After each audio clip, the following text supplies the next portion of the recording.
SEC champ. Epic battle for the conference crown. It's got a nice ring to it. This is about as good as it gets. Never. We don't fold under pressure. 8 overtime. We sink our teeth in. Touchdown on this play. Georgia wins it. Take it over. Let's go. Hook 'em horns, baby. Tonight is our night. You dreaming, bro. Nah, not dreaming. We're all in this together, man. Let's go. Believing. Like that, okay. For all the glory. I want to get away. Let's go.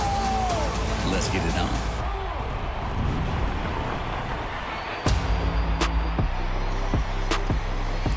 Well-worn path for the Georgia Bulldogs, 4th consecutive year in the SEC championship game. They began this season by clobbering Clemson on this field. Don't tell Kirby Smart, well, both teams are in. It's just about a bye. An SEC championship is extremely precious. And dominance under Kirby Smart, of course, you know about the 2 national championships. But Alabama's been an obstacle a couple times in this game. And he is got a team that wants to hunt and is hungry tonight. Remember when they walked off that field in Austin, he said, we weren't here for photos, we were here to hunt. There were skeptics when Texas said in 21 they were headed to the SEC. At that point, the program was down. Steve Sarkisian has built it back, and they look ready in year 1. Yeah, I think Sark's time in Tuscaloosa gave him the blueprint of what it took to compete in the SEC. And like you said, here come the Dogs right now.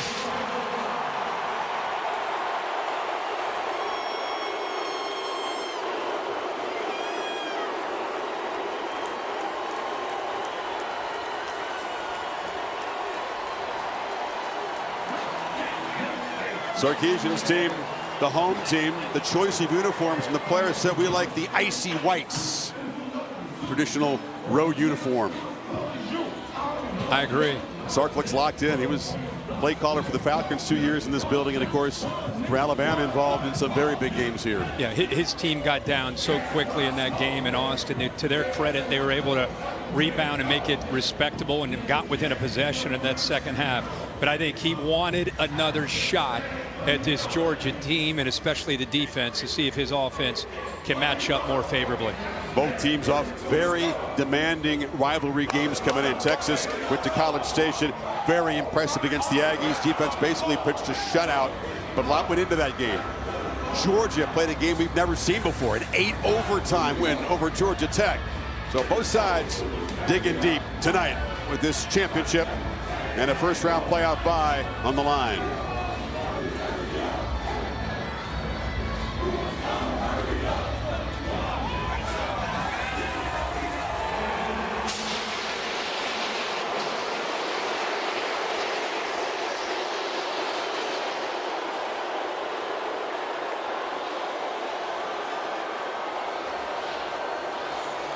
Texas fans thrilled to be here on an historic occasion. Outnumbered, but they do show up and show out. Well, there's a ton of pride, obviously, with this fan base, and the fact they walk into the SEC and get to Atlanta in their first year. There's a lot of burnt orange in this arena tonight. Finished 7-1 in the SEC. Was not the most demanding schedule. Not at all. All right, guys, what come Georgia in, shake faced. hands, Steve introduce Barlow with the yourselves. point toss.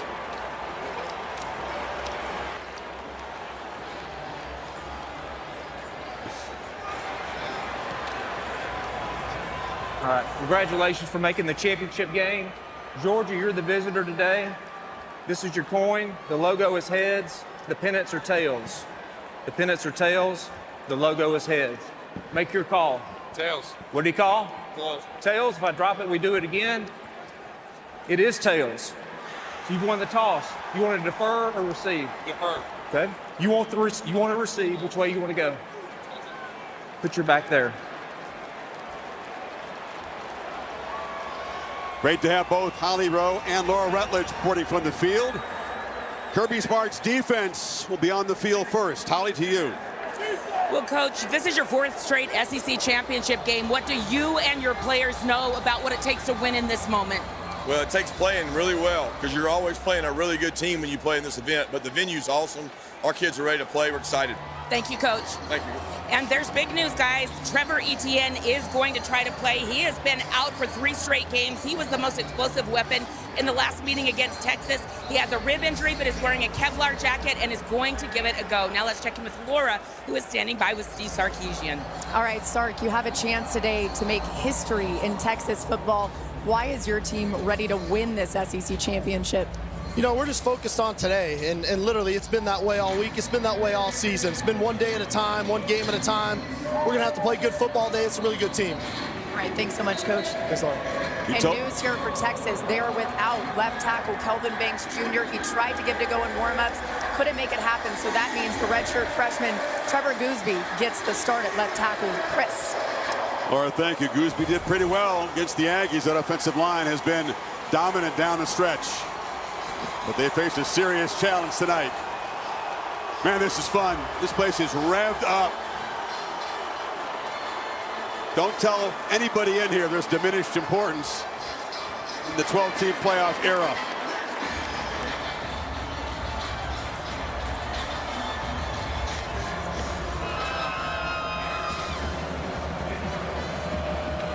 Peyton Woodring to boot it away. Matthew Golden, one of the top receivers in this Texas team, standing in his end zone.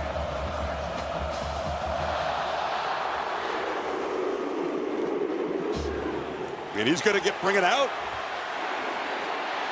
And looked like he tried to fake the ball across there. No one on the Georgia coverage team fooled.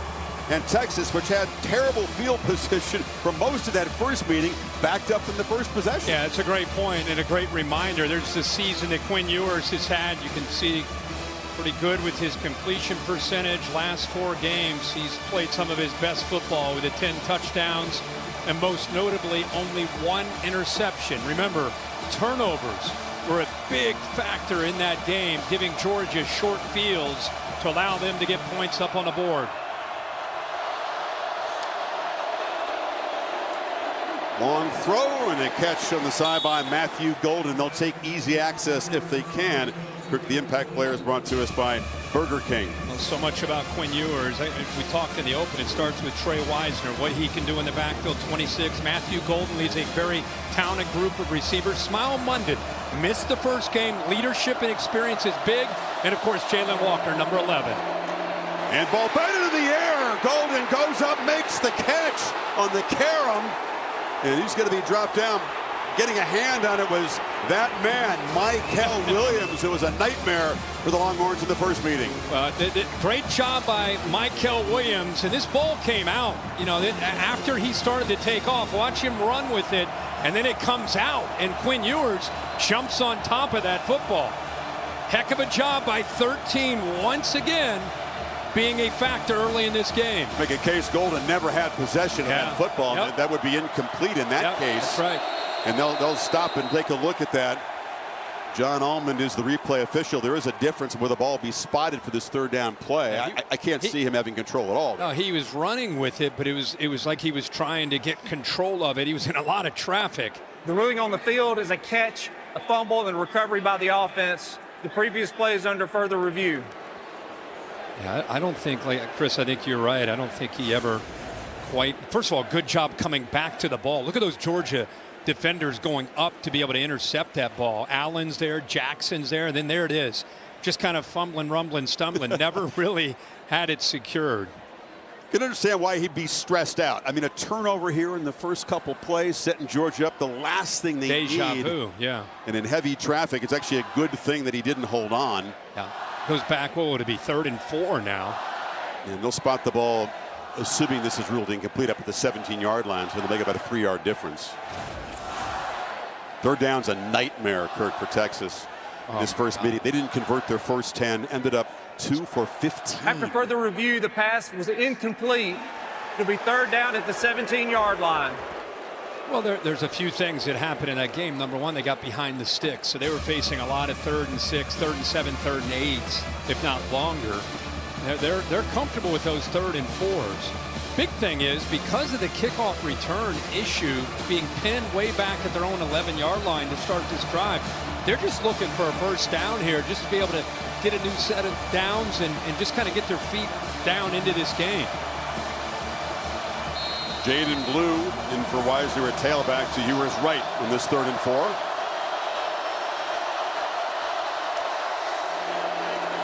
Ewers has protection, short throw, completion. Off and running is DeAndre Moore. Blazing speed. They don't just convert. They get out across or near the 40 before Daniel Harris made the stop. Well, great patience here by Moore and also Quinn Ewers off to the right. Little whip route back inside. Look at everybody playing man coverage. So you got a lot of room to be able to pick big yards after the catch. Heck of a job by Moore, who's kind of the glue of that wide receiver room. 22-yard pickup on the 3rd down play. 1st down throw. Texas comes out pitching it, and that's Matthew Golden breaking free. And from backed up on 3rd down, they're now threatening at the 41. Who says that this offensive line without Banks can't protect? You know, here they are. It's a team that had 7 sacks in that first matchup. And Sark, instead of waiting to 3rd down, being aggressive on this opening drive and giving the ball to Ewers and trusting him. Here's to look at that veteran offensive line. Of course, 74, the freshman in for Banks. Off the play fake on 1st down, Ewers is being harassed, escapes, bites back to the line of scrimmage before Jalen Walker got him down. With Kelvin Banks not being in there, it's the first time one of the original starting 5 all season long has missed a game. They've stayed healthy and they've been dominant. Yeah, that's very rare. Stackhouse, 78, able to get through the back. That was a big problem in that first game. The backs did not do a very good job of protecting. A lot of movement there up front with that Texas offensive line, and nobody got their hands on Nazir Stackhouse. It'll go as a 1-yard sack, so 2nd and 11. We have a handoff left side. It's the kind of play they run a lot. And Travian Wisner has been so busy. Kirk, 59 carries combined the last 2 games. What a matchup there, not just with Wisner, but that offensive line that you referred to, the experience that they bring to the table. I think they were embarrassed, to be candid, with the way that matchup went against the Dogs. I think they were anxious for their chance to come back, but I'll tell you, these first few plays, Nazir Stackhouse in the middle, a guy to keep an eye on, 78, the veteran. 3rd and 9 this time. Ewers, well protected, a long throw off the tip. It's intercepted. There's a flag down, but Dalen Everett, who had a couple of takeaways in the game in Austin, caught it off the carom there. We'll check the flag out. Isaiah Bond was the man who had a hand on it for Texas. Yeah, they're going to get a hold, I believe, on the right tackle. So this will hold up. Cameron Williams, the right tackle, 56. Illegal motion. Oh. Offense number 7. Henry's decline. 1st down. So Georgia, shades of the first meeting, a quick takeaway to snuff out the Longhorns' threat. Yeah, that's a great job. They get away with a hold because the right tackle put his arm around the neck of a defender from Georgia. But you could see he's leaning towards the line CFL style there in motion. You can't do that. Then he doesn't secure the ball, gives up on the ball. And the guy who didn't is Dalen Everett. He does a good job. Look at his eyes, trying to find the football, never gives up on it. Fingertips bring it back into him, and a huge turn of events here for the Georgia defense. Much like the first matchup, the Dogs defense again getting the turnovers. And Carson Beck set up at the 33 with Trevor Etienne, who's really hasn't been himself for about the last 5 games. The first play is a pitch to the tight end Ben Yurosek, and having Etienne back, that rib injury, it's protected, as was mentioned, but can it withstand a hard-hitting game tonight? We hope so. Yeah, absolutely. Tough guy, been through a lot. We talked about how he got through some adversity. I think he comes in a very good mindset coming into this game. Going to have to lead this team and make great decisions, taking care of that football. Throwing the perimeter, and little screen cutting back is Arian Smith, who's right near the marker. It'll be 3rd down at about a ½ yard. Here's the Burger King Impact players when the Dogs have the football. I put Nate Frazier in there. Etienne at the time was a little relevant. Well, let's see. Hold on. Let's see what's going to happen here. They're going to go for it with up tempo. Back under center and trying to meet him right at the moment was Vernon Broughton. And the Longhorns say it to stop number 45, who basically wrecked the Aggies offense last time out. Yeah, and Broughton, usually these interior defensive linemen, they try to submarine. Lowest man wins. Broughton, instead, watch him go airborne. He goes up and over. Look at 45. That's 300 pounds going up and over. And he was right. They did keep him short. Watch him at the top. Up and over the guard, and he's the one that ends up making the tackle. Is Kirby Smart, who's got the offense out there, really going to roll the dice in his first offensive series at their own 43? In a shotgun. You'll just see they'll try to draw Texas off, and the play clock down at 0, so there wasn't an intention to actually gamble. And what a stop by Broughton as the Texas defense gets off the field, apparently. Yeah, he had the big game last week against Texas A&M and Kyle Field, and steps up big. Like I said, usually you see those defensive linemen that are 300 pounds. They're going to try to get off quickly and get underneath those offensive linemen. But his decision to go up and over, he was the difference, making that stop there on 3rd and short. Look down that defensive front, Kirk. So many grown men, as they say, so many experienced guys. 53 games for Broughton. Alfred Collins playing his 61st game tonight. Bill Norton in his 6th season. Yeah. Sorrell 46th game. That's so rare these days. It really is. It really is. I think that's why this team has confidence. The experience not only up front, but especially on the back end. So they can't make anything happen after the interception. Now Brett Thorson, the excellent Aussie, who punted really well in the first meeting and really has throughout the season, boots it deep. And Silas Bolden waves for a fair catch. And the second possession, just like the first one, Texas backed up. Scoreless in Atlanta.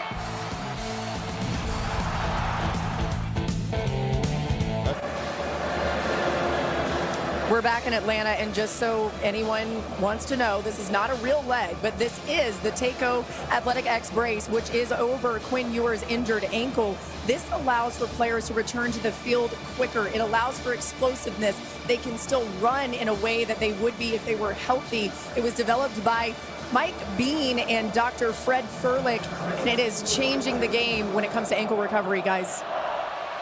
And so far, Ewers came out throwing in that opening sequence, got up to a fast start before the interception.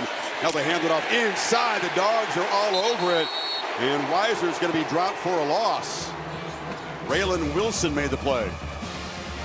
The linebackers are clean because of the defensive line doing their job, and it allows them to get downhill. Raylan Wilson, this group of linebackers, they rotate because they have Smile London. They're able to stay fresh, do such a good job, and it frees up Jalen Walker to be able to move around a lot more with London back. Two-back look, and they hand it off inside to Jaden Blue. Sarkisian says he's got to be patient with the running game. They were too one-dimensional the first meeting, but the Dogs are stuffing it. They really are, and this is McLeod. I mean, this Georgia defensive front, watch the effort and the strength right here. This is what you're facing. I mean, look at that. That's tough on Weisner, but really didn't have much of a chase. Hayden Connor that time, who I bragged on quite a bit last week at Kyle Field, that time got handled by McLeod up front. The big story of the game again last time was the battle at the line of scrimmage favoring Georgia. See if they come after Ewers on 3rd and 13. He launches from the goal line, thrown downfield to Golden. Golden snuck behind Malachi Starks. It's a huge play in the Dogs' territory. Malachi Starks with the motion. You'll see after they motion out, he gets a little bit caught. C-24, he needs to be able to help out on that play much sooner, and he was unable to. The run goes nowhere. Sarkisian will use tempo, of course, after the explosive play. Xavier McLeod in the backfield that time. Yeah, Daniel Harris is the corner. Last time we did this game, Humphrey was there. He's gotten beaten out the last few games, so he left the team. Harris is out there. And with the motion, he did not get hands on him to slow him down, so it made him easier to be able to slide down that line, the boundary there on the right side. So Starks over a little bit late, but it would have been helpful if Harris got his hands on a receiver. And the 50-yard gain Behind the 6 on second down. Ewers over the middle, and wide open is Isaiah Bond, the former Crimson Tide player who was a serious problem in this game against Georgia last year. Well, the motion right here, just eye candy, can affect communication. Blitzing that middle linebacker frees up some room behind those linebackers. That is a staple of the Sark offense. Loving the play action levels concept and working that 15 to 18 mark downfield. Ewers pump fake, and now launches wide open off the fingertips of Gunnar Helm. There are flags down. He had him and just threw it a little too far. It would have come back. That's offensive pass interference on Isaiah Bond. Watch him on the outside. This is my opinion anyway. He runs pass right interference. Offense number 7. Yeah. 15-yard penalty. First down. Made it look a little bit too obvious running into Aguero, the nickel back. So this ball would have come back anyway. But when you play man coverage against Sark, you're going to get a lot of rubs. You're going to get a lot of screens, a lot of different things, mesh routes, anything he can to affect that combination of man coverage underneath, and then what the safeties do behind that. So Georgia catches a break there. Devastating penalty, offensive pass interference. Usually kills a drive. Creates a 1st and 25, like at the 36. And downfield, pitched into the end zone, incomplete. Golden, that time was pretty well covered by Daniel Harris. Well, that's going to be a battle at the line of scrimmage. Sark again, I think he just sees a huge advantage that he can win on the perimeter with these receivers against these corners. Testing Harris that time. Not bad coverage, and Harris has great length. And at the end, that right hand gets in there enough to be able to affect the timing of that. But the ball right on the money, giving him a chance there on the touchdown. And this is his first start against SEC competition. It was UMass and Georgia Tech when he took over for Humphrey, beating him out. 2nd and 25, back to Blue, and they're all over him.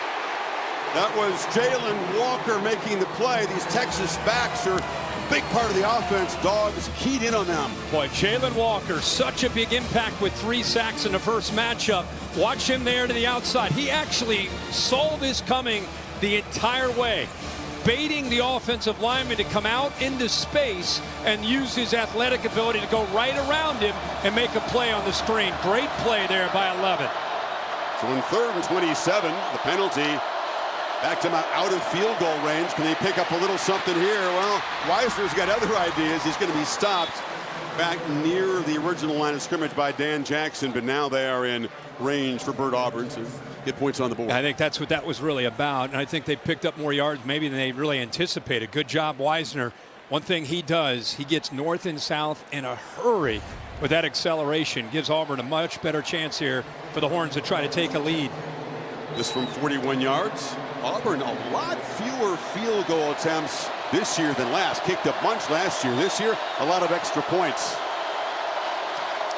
And straight down the middle. So, despite bad field position, that big 50-yard play gets Texas in position. 9 plays, 64 yards, and UT on top in Atlanta. The SEC Championship on ABC is presented by Ice Cold Dr. Pepper. College football, it's a pepper thing. And in part by the United States Marine Corps. Two of the biggest games in the history of Del Cairo Stadium, and the Dogs owned it. A couple of legends in Georgia defense here to watch tonight. Richard Seymour, late 90s.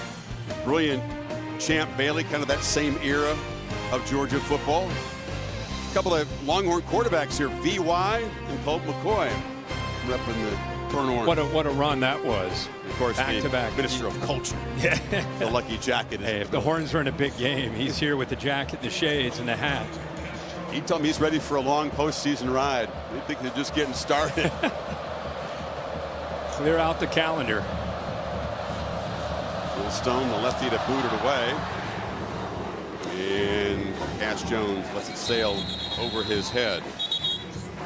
So Georgia coming up very short in the 3rd and 1 in their first possession. Goes back to work. And of course, you mentioned the connection to Nick Saban, Kirby Smart cutting his teeth in Tuscaloosa before becoming a rival, and then Steve Sarkisian, offensive coordinator there, and both guys learned so much of how to operate a program, how to build and how to motivate, and they're their own men. Oh yeah, lots of Nick. I think that's the key. You learn so much from the greatest to ever do it, but then you have to be yourself, and I think both these guys have been able to manage that. It's a fine line. Those guys are the only two Alabama assistants able to beat Saban, and the first carry for Trevor Etienne is a negative yardage play as Michael Taft got in there. Yeah, I mean, as soon as they recognize this, you'll see Taft get downhill in a hurry because they know that they want to get the hands into the football into the hands of Etienne. As soon as he gets out there, Texas doing a good job of expecting run there on that 1st and 10. Taft came down and made a great play. Given good field position, it was Etienne's runs that really set the tone, build that big 23-0 halftime lead. 2nd down, it's back launching to Smith, and he's looking for a flag, and there is a late flag. He was lobbying Malik Muhammad in coverage, and it will be pass interference. Yeah, that right hand, once Smith went by him, he had a nice move, a little stutter and go, and with his speed, he's going to go right by Muhammad. Defense number 5, 15-yard right there, penalty, automatic 1st down.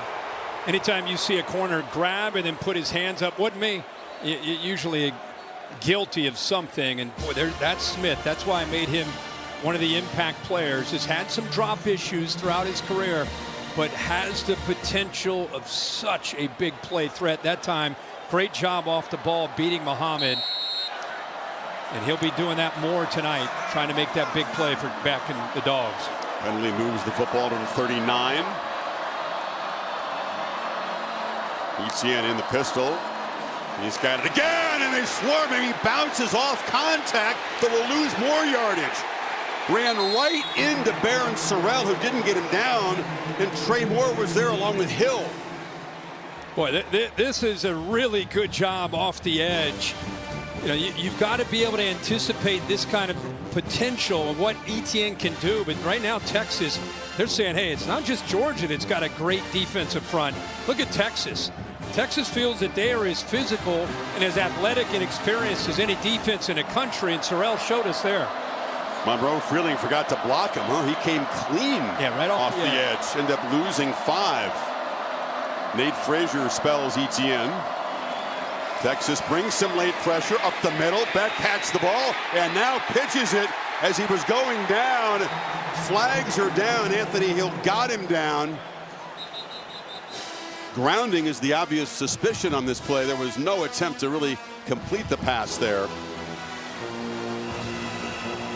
Did they hit him in the head, though? Was it something? There was Hill got to him after he released the football.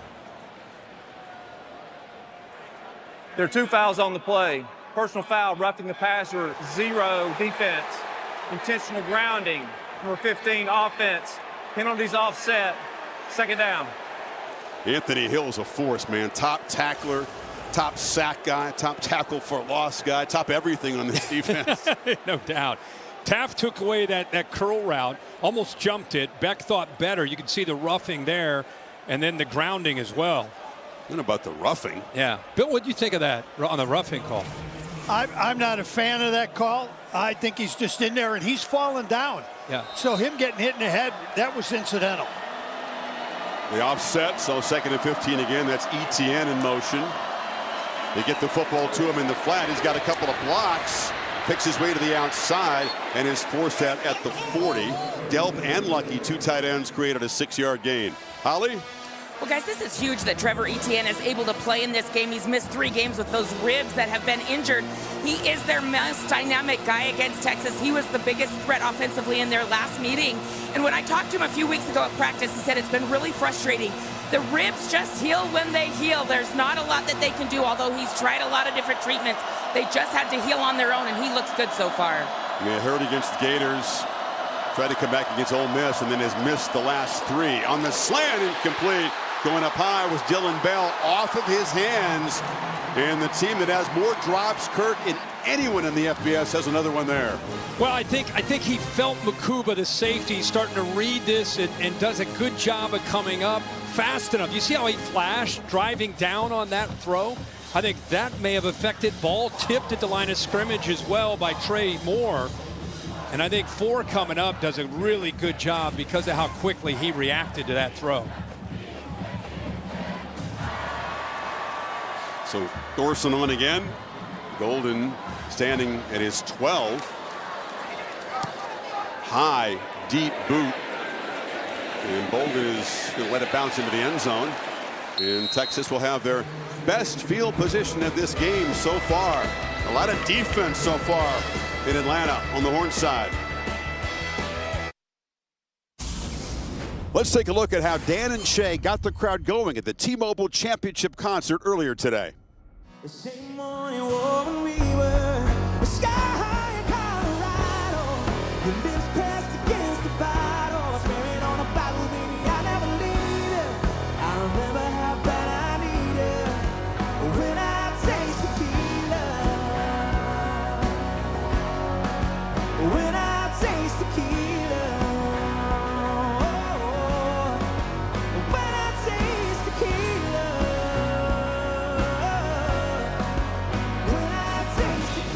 Championship Saturday, different texture, Kirk, in the 12-team bracket era. Both these teams safely in. The winner would get that bye and get ready for the Sugar Bowl in the quarterfinals. Loser likely to host a playoff game. Yeah. Different texture. Very different. 11 of the 12 locked in before today. Right. Strange, isn't it? Yeah, it feels strange. We got 12 teams, but not as much drama. No, I think that was not what we expected. It's been a tremendously dramatic stretch run in the sport. All these interconnected results. But now it looks like if Clemson wins the ACC tonight on ABC, they'd go in along with SMU. If they lose, it opens up a spot for another SEC team, perhaps Alabama. Yeah, I don't know how it's going to shake out. I'm looking forward to watching and seeing it tomorrow. Hand off. Wisner running hard, running aggressively. That's what he's done down the stretch. He got 10 that time in the first end of the 35. Well, how about Gooseby, the left tackle, in for Banks, doing a nice job here. See the late movement from Georgia, trying to affect the communication of the offensive line. They do their job, but if you've not watched Texas a lot this year, this 26 has been a remarkable story. Wisner is physical, very, very tough to bring down. Did not have the job at the beginning of the year, but through some injuries, he sure has earned his opportunity. They fake it to him. Ewers off the blind side. That was the problem before in this first meeting, and Chaz Chambliss got him on the blitz. Yeah, you would think coming on the blind side it would be Gooseby, but instead they moved the tight end. That's Gunnar Helm trying to pass pro. And that is a hard ask against Chambliss, who's become one of the better pass rushers on this Georgia defense. I think that's the area he's improved the most. What a matchup that favors him, and he takes advantage of that. Now they get Texas again behind the sticks. That's the 6th tackle for loss and 2nd sack already for the Dogs. Again, 7 in the first meeting. Handoff and fighting to get a couple of yards. Wisner couldn't escape the grasp of Smile Munden. Well, it's great to see Smile Munden back on this defense. Missed 4 games, including the Texas game. And I think more than anything, a guy that's played in national championships and SEC championships, best communicator out there, just his presence on the field for Georgia gives the rest of this defense, I think, a feeling that they can accomplish even that much more with him being out there. Final 30 seconds of the quarter. Texas facing a 3rd and 14. Pressure comes. Ewers on the move. Clips it downfield. Going up and making the catch is Golden. His 2nd huge play. Again, he beat Daniel Harris. Yeah, this Texas team has lived off of the big play all year. 3rd most in the FBS with 20-yard plays. Already 4 tonight. They clearly are going after Daniel Harris. Great job of improvising by Ewers, who got flushed out of the pocket. We saw him move around against A&M, even with the gimpy ankle. Does it again tonight. How about the location of that football there on that big play for the Horns? Golden at a 50-yarder and a 32-yarder. Texas on the move here. Georgia with 9 yards of offense in the first quarter. back after this message and a word from your local ABC station. You're watching the SEC Championship on ABC.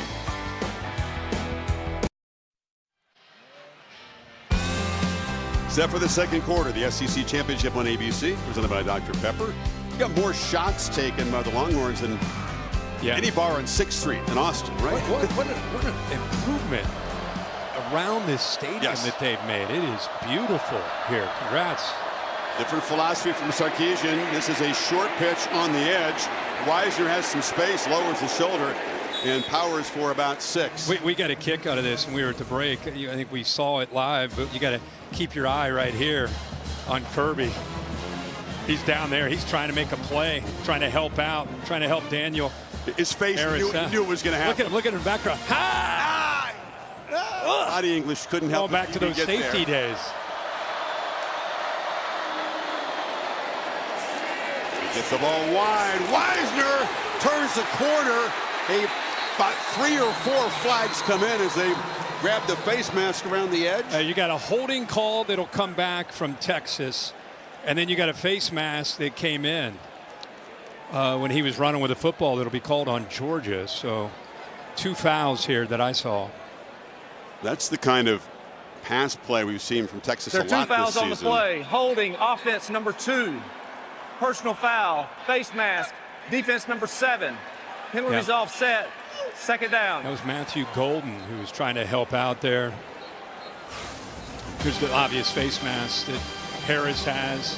But a different approach, Kirk. We're going to show an impressive graphic because Quinn Ewers, most of the year, there's the hold by 2 right in the middle. Most of the year, it's been a lot of screens, a lot of underneath, a lot of yards after the catch. Look at that. Downfield, attacking, especially at number 7, Daniel Harris. Jaden Blue's in the game. That's off the hands of DeAndre Moore. A high fastball that he couldn't haul in. That's a tough ask. You get in there in the middle of that defense where you got a safety coming downhill on you. You got a linebacker.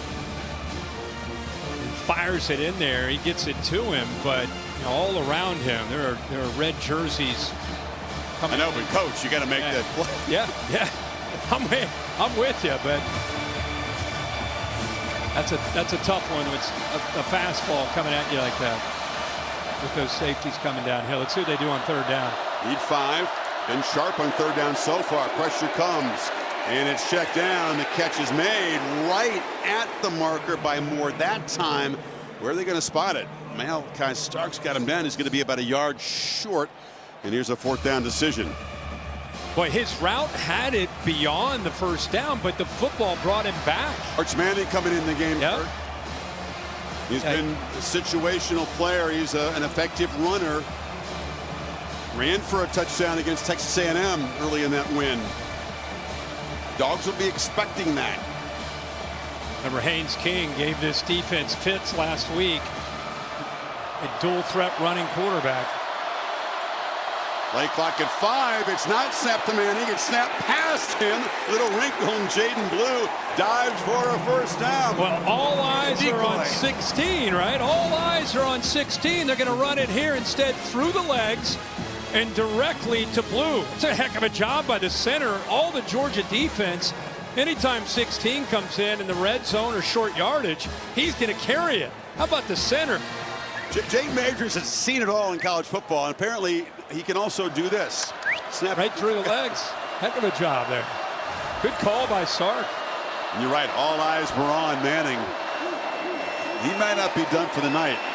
This is Weisner bouncing it. We expect, with the ankle not 100% for Ewers, that Manning could play a role tonight. Flag again down. Especially after Haynes King last week. That one's on Isaiah Bond. So these receivers on the edge against with the run game, they're locking up on some of these Georgia defenders. That one's going to come back too. Look at Sark, frustrated.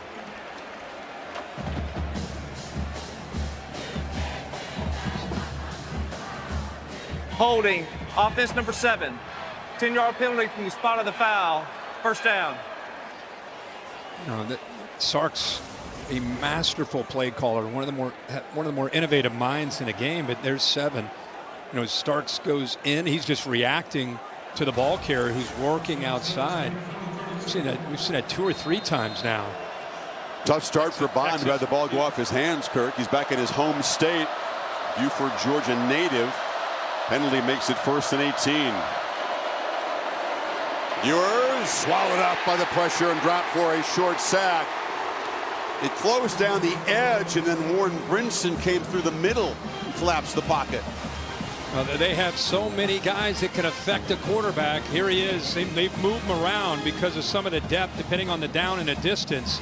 And here, that's just good coverage downfield that allows that defensive front, Brinson, who's known more as a run defender, but has great quicks. Over the years, think about some of the pass rushers. They've had Jalen Carter, Jordan Davis, Jontavian Wyatt, Devontae Wyatt, another one.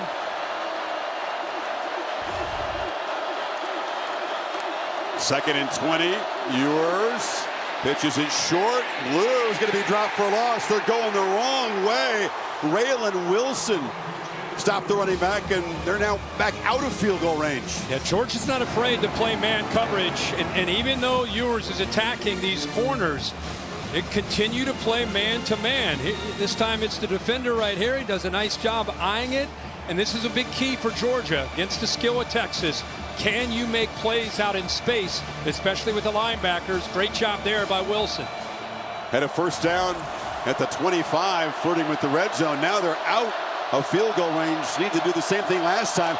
Oh, Ewers was caught off guard by the snap.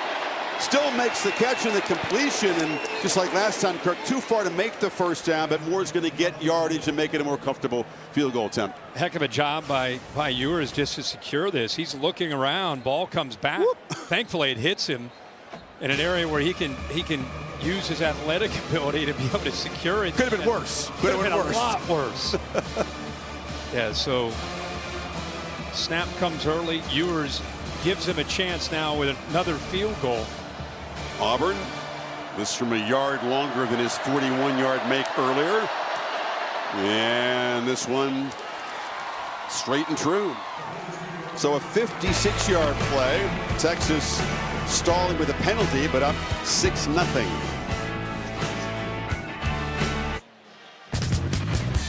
Sarkisian frustrated Kirk. Penalties stalling that drive. Yeah, that's what he said. Something, then penalties. He's frustrated. Say it again.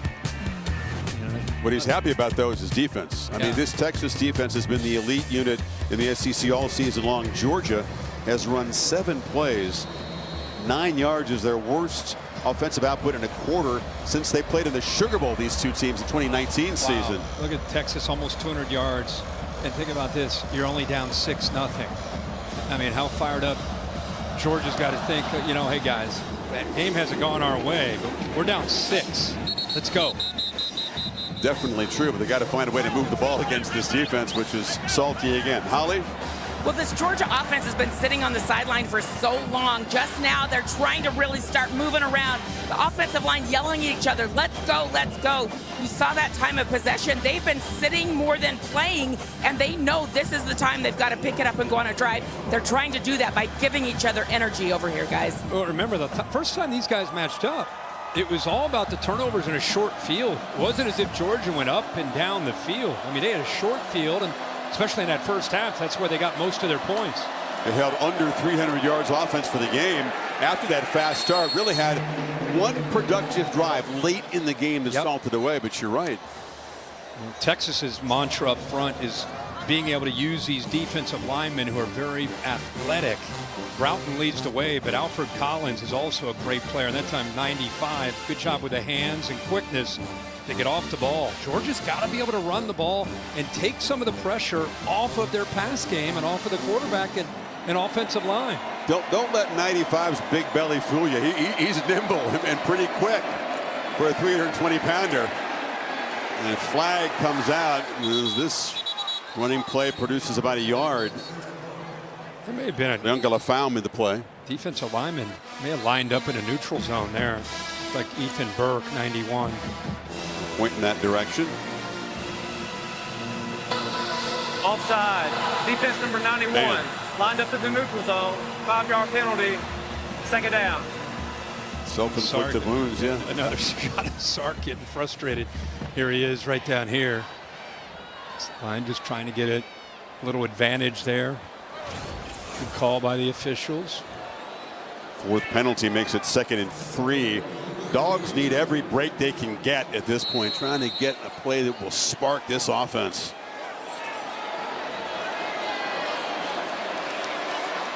Texas playing up close to the line. They're not fearing downfield shots, but over the middle, harassing the tight end. Found a little spot in the zone there. Catch moves it into Texas territory. Got 19. Lovett goes in motion, and when you see this, I want you to watch to the reaction of the linebackers and what they do and how they get downhill thinking about the run game. Once they get downhill, now they're lost. They're in no man's land. Anthony Hill realized it was play action. By the time he looks around where the ball's going, goes right past his ear hole for a first down. He's been the big weapon so far, if you can call it that. 2 catches. They are finally in Texas territory for the first time. Etienne picks his way. Trevor Etienne makes a cut and bursts forward for a solid 7 yards on first down. Really, really good job there with that jump cut, the vision to wait on the block against Bill Norton. That had a chance to be stopped at the line of scrimmage. He does a good job of waiting, and then works around that block by Dylan Fairchild, who was locked up on Bill Norton 15. Those are the little things that go a long way with a talented back like Etienne. Instead of it's 2nd and 10, you're looking at 2nd and 2. Frazier, they fake it to him. Beck sprints out, flips it short. Catch made by Oscar Delp. The tight ends heavily involved. Another first down gain down to the 31. Yeah, I just talked about the importance of this run game because it, like any offense, it opens up other aspects and it gets that defense being concerned about the run, and then you can get the play action game going. And we've seen the athletic ability of Carson Beck. He has no problem at all getting out on the edge and challenging this defense, especially when they're out of position. An easy throw for that first down. Frazier, quick burst, falls forward for about 4 before Andrew Makuba got him down. Good blocking angles there on that counter play.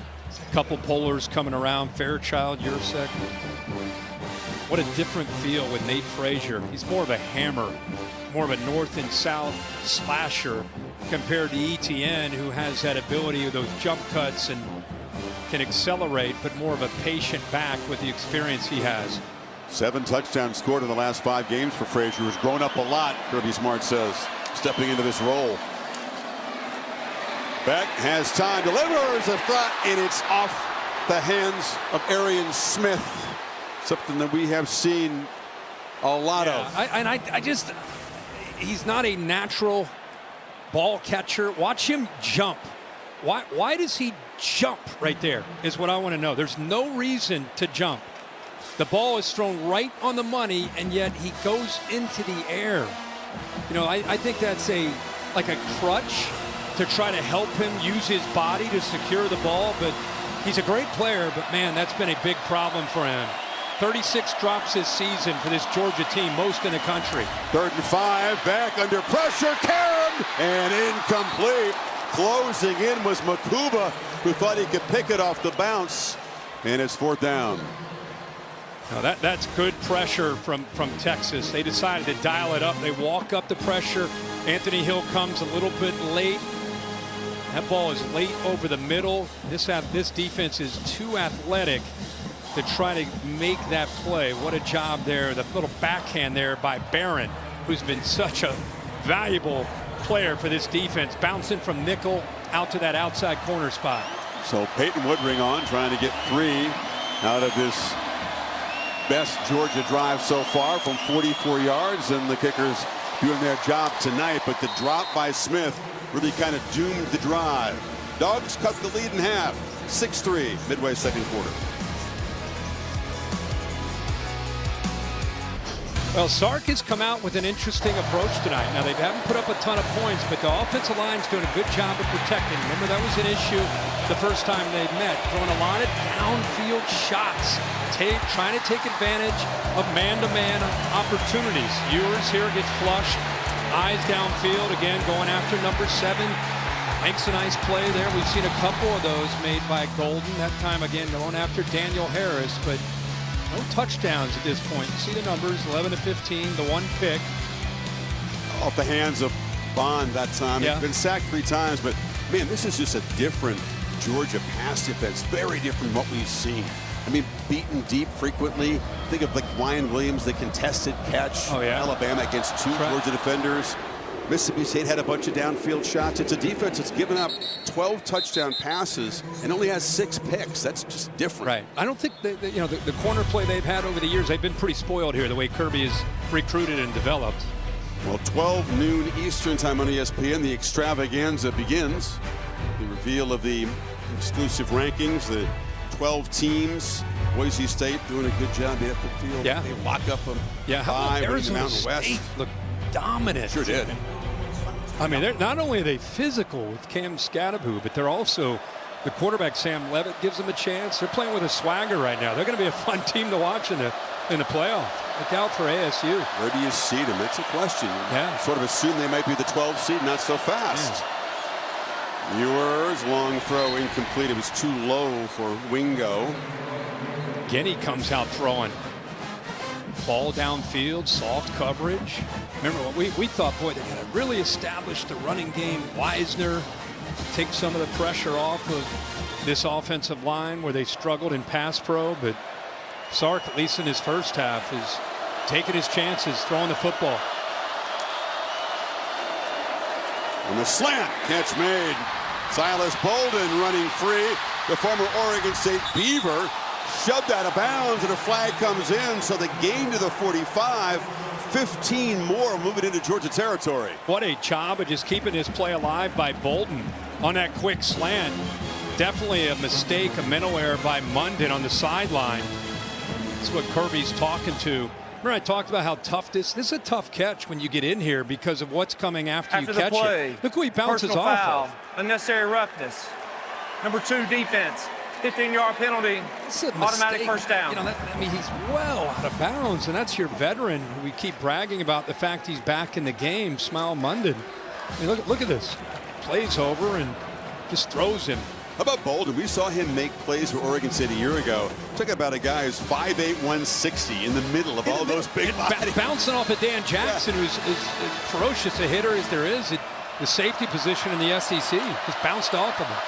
Play fake on first down. Ewers, long throw, sideline. It's knocked away. Wingo got his hands on it, and Dalen Everett delivered the blow to knock it loose. Well, they use max protection with a couple tight ends, Davis and Gunnar Helm. Gives him enough time on 1st and 10 with that play action look, but unable to hold on to the football. Both sides having trouble holding out of the ball. Yeah, receiving course. Yeah, and that ball's easily caught out of bounds for a first down, but through his hands. 2-back look, blue motioning out, and Ewers down the middle and catching it and taking a huge shot. Jackson delivered the blow, but Silas Bolden, another big play. We just said that Dan Jackson's one of the more ferocious hitters in the SEC, and this is what we're talking about. And Chris talked about the size. He's 160 pounds taking that hit. He knows it's coming, too. Brace yourself, and then to hold on to the football. Well done by Silas Bolden. That's guts right there. They went to the portal and got 3 players. I wondered why Bolden hasn't made a bigger impact. Very talented player. They got a lot of guys who can hurt you. And after a quiet season, 2 big plays here. Wisner off the right side. And thanks to the officials for just letting us have this the SEC championship. Safety blowing him up. No flags, clean play. Took the hit like a man. First down, on to the next play. Thought we might get defenseless player or something's coming, but instead, game on. Football. Yeah. That's what we do. Texas, incredibly dominant first half, trying to add to this lead before halftime. On the move, Ewers backpedals and has to just throw it away. Looked like he wanted to go back in the wheel route, but Wisner was well covered that time. Boy, Sark is pulling a lot of these linemen on these, giving these false reads to affect the linebackers, and it's working. He's getting these guys to fly up to try to be concerned more about the run game, but that time no one open downfield. There's a third down play. They're in field goal range and also in the red zone, trying to finally get to Pater this afternoon.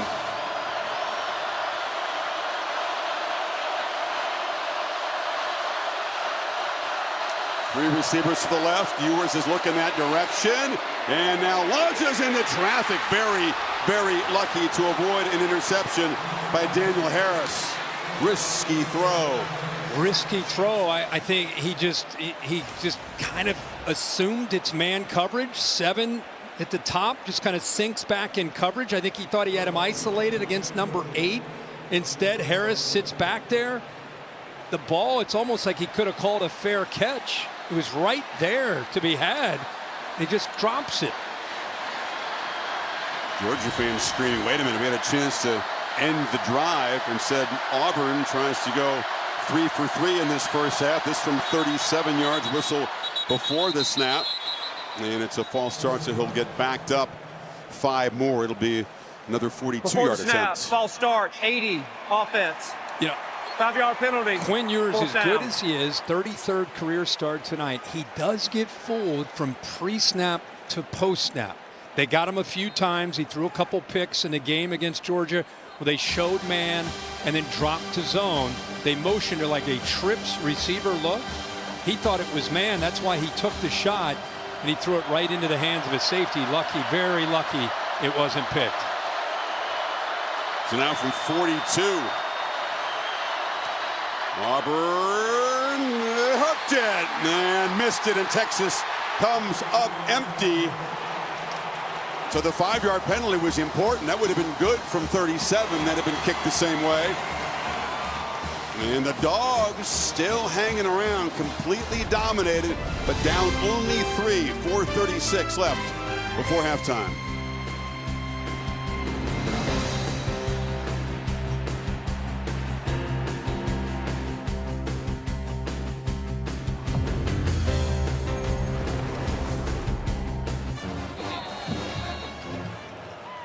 Longhorns have reached Georgia territory on all 4 possessions. They've been in scoring position in a few of them, but the missed field goal keeps it 6-3. Dogs chance to turn around his half here. Chris, he sees this blitz, noticed it. Now, he might just be using it as a decoy, but he changed that play because feeling Barron may be coming. He ends up not coming. Hands it off to Cash Jones, who's just swallowed up and knocked down after a short gain by Ethan Burke. Yeah, he did a hard count. He saw Barron kind of showing that he might be coming, completely checks out of the play, goes to a run. They've been struggling on 1st and 10 tonight in 6 first-down plays, only averaging about 2 yards on 1st and 10. Puts them behind the sticks and more often struggles on 3rd down. They've not converted on a 3rd down yet tonight. Yeah, 0 for 3.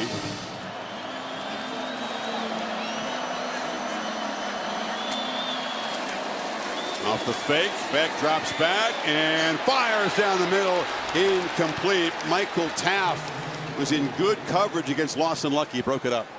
Laura? Well, Chris, we just saw Za'Darius Barron with another opportunity, and he's been on this sideline saying, look, he is going to throw us interceptions. We have to capitalize. He was frustrated with himself because he thought he's missed a couple opportunities in this game. And remember, guys, he told us when we talked to him about the chess match with him and Carson Beck. A lot of respect for this Georgia quarterback and the way he sees the game. Beck started out 5 for 5, Laura, 4 incompletions since then. Etienne in the game on 3rd and 6. And Beck will launch downfield on the edge. 50-50 ball. It's broken up. Bell well covered again. It's Gavin Holmes down there, and it's 4th down. One team. Good coverage by the Texas defense. There's a one-on-one matchup, but good tight coverage there by Holmes, the backup corner. Watch the young freshman 11. Little move, little hesitation move, works around Freeling, and enough, I think, for Beck. That receiver's not open, but he had to get rid of the football. Good job of pressuring that time on 3rd down at his blind side by the freshman Simmons. The pass game continues to be dysfunctional for the Dogs. Another punt.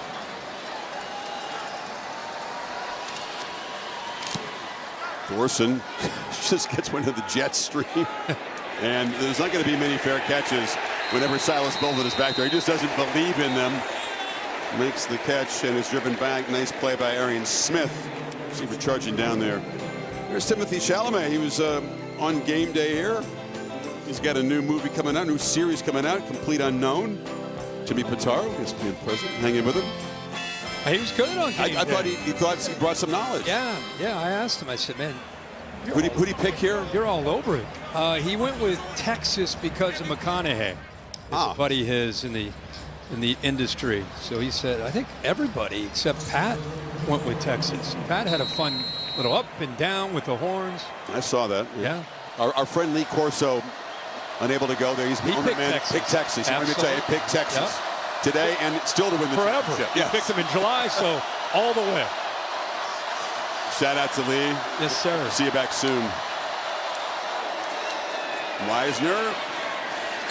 Stutter step, picks his way for about 1.5 yards.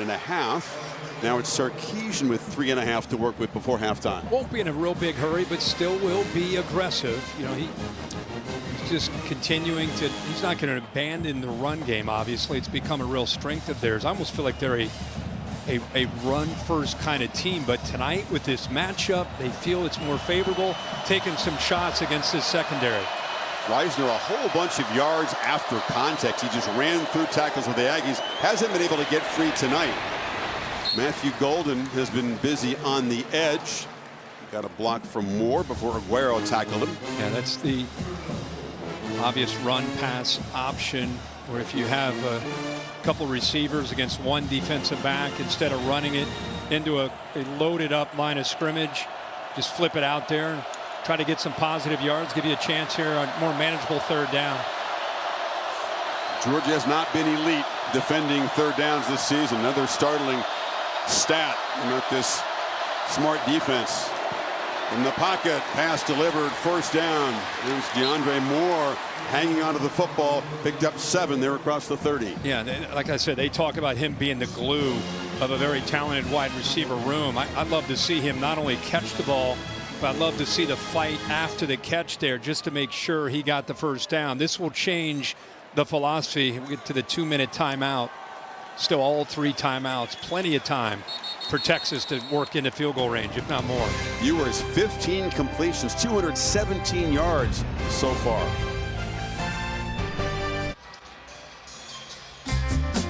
The always popular Dr. Pepper tuition giveaway is coming up. 2 students will battle for a life-changing $100,000 prize. Tuition from Dr. Pepper. These are contestants. You say chest pass. I think that, yeah, it's like poppy shot. Just getting out. You can get more passes off that way, right? Yeah. Yep. You with that long, slow wind-up delivery, that would be a problem. That would be a problem. Rapid fire. 2 minutes to go here. Moore comes in motion. And Ewers backpedals, checks it down. There's the first target and catch for Gunnar Helm. Top receiver on this team in catches and in yards. Hadn't done a thing tonight until that 11-yard gain. Yeah, Sark is known for his screen game, and here's the look right here. Just kind of watch him block. He'll hesitate. Line gets downfield. Good job by Ewers waiting. Drops that over top of the defense in a pass rush. Gave the defense enough time to sink in coverage, so he had a lot of room after that catch. Cam Williams, the starting right tackle, had to come out of the game. Helmet came off, so he is subbed out. Brandon Baker, the freshman, comes in. Hesitation. Wisner. That play looked messed up from the start. Then as he tried to make a cut, he slipped down for a loss of 2. Yeah, that was a slow developing play there. Watch Ewers fakes it to nobody, and I think Wisner maybe went the wrong action there. Play took way too long to develop. Clock is moving. All 3 timeouts. Sark doesn't spend one. Minute 7 as they snap it. Ewers under pressure, escapes, and a flag comes out in the offensive line area as he dives for a short gain. There's another penalty going to kill a Texas drive. Well, let's keep a camera on Sark, because I know he's pretty upset about these holds. It's the big danger of a quarterback stepping up and out. Holding. Offense number 56, 10-yard penalty, second down. You know, as the quarterback steps up and out and the defense reacts, it puts those offensive linemen in a tough spot. That's a 6th flag on Texas in this first half, right? Cam Williams, one of the most penalized players in the FBS. I think it's his 13th penalty this year. He's had some holes. He's had some false starts. It's been a problem. Yeah. Moves the ball all the way back, Kirk, to the 31 now. It's 2nd and 22 inside of a minute remaining. Remember, Georgia does get the ball. They deferred, so they get the ball to start the second half. See if that penalty changes the thinking or if they'll stay aggressive. Off the play fake, 4-man rush. Ewers on the move again. Long pitch. Helm dropped it. The dropsies on both sides tonight. Normally reliable tight end, trusted target. Well, this is the beauty of being able to rush 4 and drop everybody back in zone. You force the ball to go underneath. You're right. It's just not something you'd expect to see from Gunnar Helm. One of the more reliable tight end targets the whole year. 6'5", 250. Probably improved the most from last year to this year as well. Now it's going to be Kirby Smart who's going to be interested in stopping the clock. If they can get off the field on 3rd and 22. Weisner bounces it, does stay in bounds, and that'll force Smart to take the first time out there, and Texas will punt it away with 43 seconds left. Yeah, the miscue, the mistake, the holding call, drop football. That's the one theme for Texas. They've had chances. They've missed some opportunities. They've had drops. They've had some penalties. They've been in plus territory, I think, every possession with the exception of this one. And they only have 6 points. Punting for the first time will be Michael Kern. Meanwhile, we'll be checking with McConaughey and Saban. Maybe you know, Matthew's going to join Nick and those guys for the Capital One halftime report. Look at my coach. Look at him smiling, having a time of his life. He's not down there stressing out about third downs. He's hanging out with Matthew McConaughey. Well, Matthew's definitely not stressed. Oh, no. I mean, he's more stressed than he looks. But no, I'm saying Coach Saban. How many times have we seen him on these sidelines just dominating the SEC championship? Nice to have dinner with him last night. He's enjoying this next phase of his career. A little, not sleepless nights. Yeah. He's not in a hurry everywhere. And you know, he's got so many other things going on, you know, besides working on College Game Day. But I really think we asked him, how have you enjoyed it? He said it's gone much better than he could have hoped. So Kern, the freshman, kicks it high. Anthony Evans drifts up and waves for a fair catch at the 26. All right, you got time here with a couple timeouts, 39 seconds. Veteran quarterback at any moment could hit a big one. So you got a shot here to get in field goal range themselves. If you're Georgia, you think, wow, we got a lot of things to fix, but we're only down 3, despite being outgained 260 to 57 and 2-1 edge in time of possession. If you're Texas fans, you're thinking, we'd like to be up more than 3 here. Right. But again, this Georgia team, because of their potential, they can make a play at any moment. And there's no reason to think that they just got to get these receivers more involved. 1 catch the entire first half for a receiver. Beck looking for a playmaker to step up, finds Etienne in the flat, and Trevor scoots out of bounds at the 33, stops the clock with 32 seconds left. Think about what we just said there. They haven't had the ball a lot, but their receivers in a game, you know, they'd like to try to stretch the field here. Now, Smith has 1 catch. That's it for the receivers. 3 to the tight ends, 2 to the running backs. That's it. Beck pressure, gets the ball out in the sidelines, and there was an attempt at a big play. Gavin Holmes covering Smith, who could not come down with it. Well, Sorrell got pressure on him, but again, we're seeing some depth here in this secondary. Holmes out there, that ball got to him. That's another opportunity and another example of him jumping. There's the pressure, but once again jumping for no apparent reason on a ball that's thrown right on the money. We talked to Beck about this, Kirk. He's trying to be supportive. He's got to be. Is it anxiety? Is it nerves with receivers and all these drops? He's trying to figure it out himself.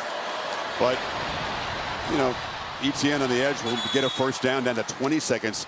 He's trying to be a leader and not show his temper, but his patience is tested at this point. I don't blame him for that, but you have to. You don't have any option as the quarterback. When your guys who are your guys going to battle for you, dropping the ball, the last thing, you may want to talk to him one-on-one, but you need to continue to encourage him, continue to put your arm around him, continue to tell him you believe in him.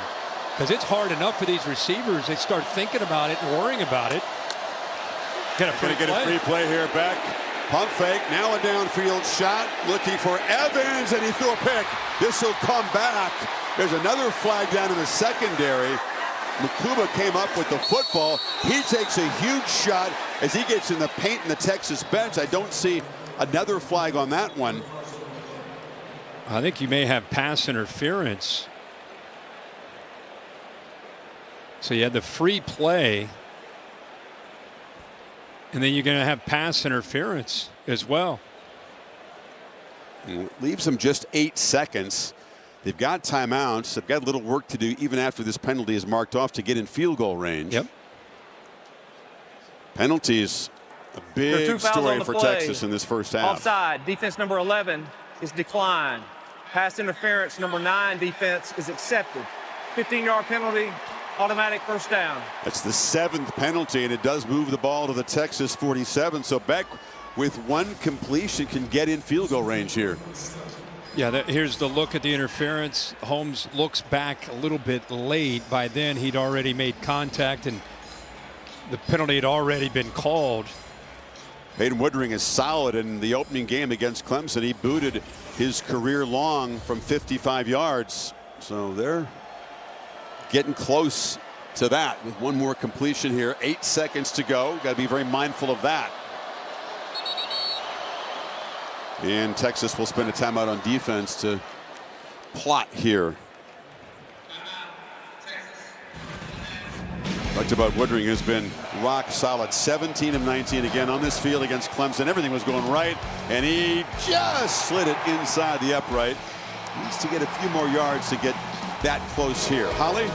Well, I actually watched him in the pregame warm-up, and Peyton Woodring has such power in his leg, but also precision and technique. Guys, he was hitting it from the 50-yard line with no problems. I only saw him miss one from beyond the 40. He's very confident kicking in this building. And I saw their special teams coach ask him before the game, which direction do you want to kick just in case? And it's this direction they're going right now. So this lines up well for him. Good stuff, Holly, down there working in the pregame warm-up, working hard to get intel. Yeah. Oh, yeah. Well, this would be huge for Georgia. Sure would. Penalty aided a chance to get back even in this game, 6 apiece at the break. And with a couple of the timeouts, 8 seconds left, the whole field here in play. Anything that they want to call, spreading this defense out, try to find that 8 to 12-yard gain here.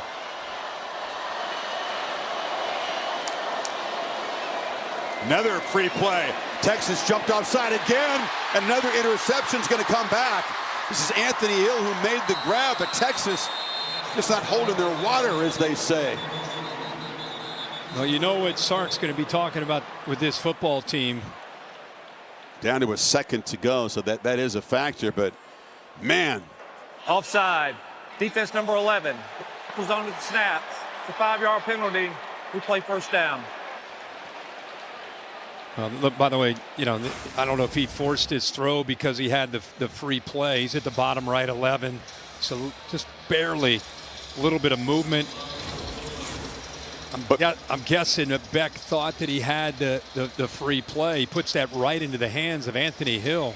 And that's very costly. Had they been able to get a short completion, you get a timeout, you have a chance at a field goal. Now nothing but a second left. You got to chuck it down in the end zone for a Hail Mary attempt. Well, unexpected for you, this game? I mean, nothing. Oh, yeah. Field goals on the board. Texas moving the ball all over the place. Georgia's offense, which what happened at Texas in the first meeting, completely stalled, but hanging around. Not down 23-0 like the Longhorns were. I feel like it's a combination of some really good defense, a lot of hard hitting, and then miscues. You know, I mean, Texas has had plenty of chances, missed opportunities when they've been in the positive area of this field. And one thing about Georgia, they're able to make adjustments. I know their receivers are struggling, but it's not like they're incapable of making plays. They just got to get in there at halftime after, see if they hit this. Oh, they're not even, that field goal unit's not out there, are they? No, they wouldn't. This would really be tested at 60. I mean, how they did report he was kicking it from that end with some confidence, but they're going to try to get a bunch of guys down to the end zone and heave it down there.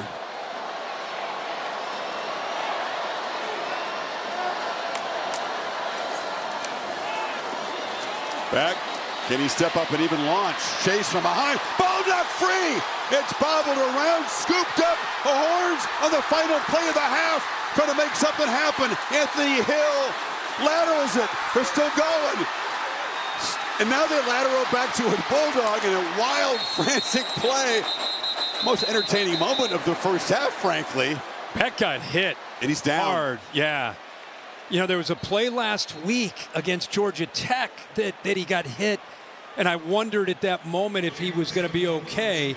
And again, as he releases this football, as he starts to, he gets hit again. Now this one was Trey Moore that got to him. That Georgia Tech game is actually very, very similar as he starts to go into the throwing motion. Yep. Is where Moore hit him. It's good to see him up and walking off. Tremendously punishing game, what you're talking about. We'll get an update on that at halftime. Then we'll go up and go to Laura. Steve Sarkisian, his team's lead 6-3. All right, thanks, Chris. Coach, 8 penalties in this first half. How do you get your team to clean some of that up? Well, hopefully they call them for a holding one of these times, too. Let's go to Holly Rowe with a little bit more. Coach Smart, what just happened to Carson Beck? What did he say to you? They just said his hand got hit as he was throwing it there, and guy came all the way around the edge, which people do on that situation. He's got to be aware of, just get rid of the ball. Will he be okay to play in the second half? He should be. I don't know. We got to go look at him. All right. Thank you, Coach. That was a wild moment. The ball knocked loose, and Anthony Hill's a tremendous athlete. Ends up with, then they lateral it around, and there was a chance after the ball's knocked loose right there by Moore that Texas could have come up with a defensive score there. Yeah. 0. Yeah, it got interesting there when we started to see the laterals, but this is every fan's and team's fear when you see a quarterback go into that throwing motion. Brock Purdy had a situation in an NFL playoff game where he had an injury to an ulnar nerve, and let's hope that he's going to be okay as they check him out there at halftime. If he can't go, then Gunnar Stockton, who's not played against the SEC this season, will come in there. Capital One halftime report coming up right after these messages. You're watching the SEC Championship on ABC.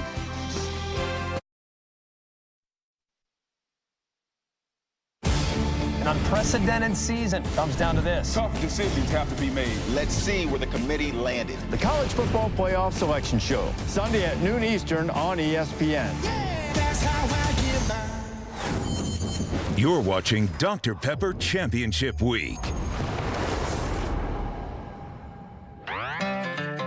There is simply nothing like the Southeastern Conference Championship game.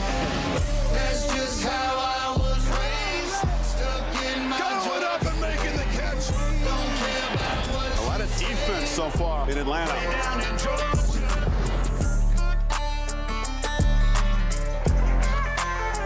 Set for the second half in Atlanta, the SEC Championship on ABC, presented by Dr. Pepper, part of Dr. Pepper Championship Week. The news for Georgia fans is deflating. Moments ago, Carson Beck making his way back out onto the field. Consoled there. Not the look of a guy who's going to be able to go in the second half. And Gunnar Stockton, the backup, being pumped up by teammates. Apparently it's his show, and Georgia will have the football to begin the third quarter. Yeah, and just for people that aren't familiar with Gunnar Stockton, I mean, this guy was a 5-star, like most players that go to Georgia, the #1 ranked top dual threat quarterback. So a different kind of quarterback. See if he can spark this offense. Stats brought to you by the U.S. Marine Corps. Notice just 54 total yards, -2 on the ground. First time they've had an SEC championship game. This is the 32nd year of them. Did not have a touchdown in the first half. No, but it'd be interesting to see what Mike Bobo does, because even if Carson Beck were coming back into this game, they're looking to be able to create some matchups, favorable matchups. We've not seen these receivers have very many opportunities. We talked about that towards the end of the first half, just a one catch. Ali, what can you add? Well, Kirby Smart has told me that Carson Beck will be unable to return to this game. They are not going to talk about the hand injury right now because they don't know exactly what it is. But Gunnar Stockton, you hear the cheers from these Georgia fans. This is a kid who set the all-time high school state record for yards, points. He is one of the most dynamic kids this state has ever seen. I'm trying to remember if his state championship was here in this building. I'll have more on that for you. But guys, he is someone they believe in. They've all been hyping him up over here on the sideline, getting ready for this big opportunity.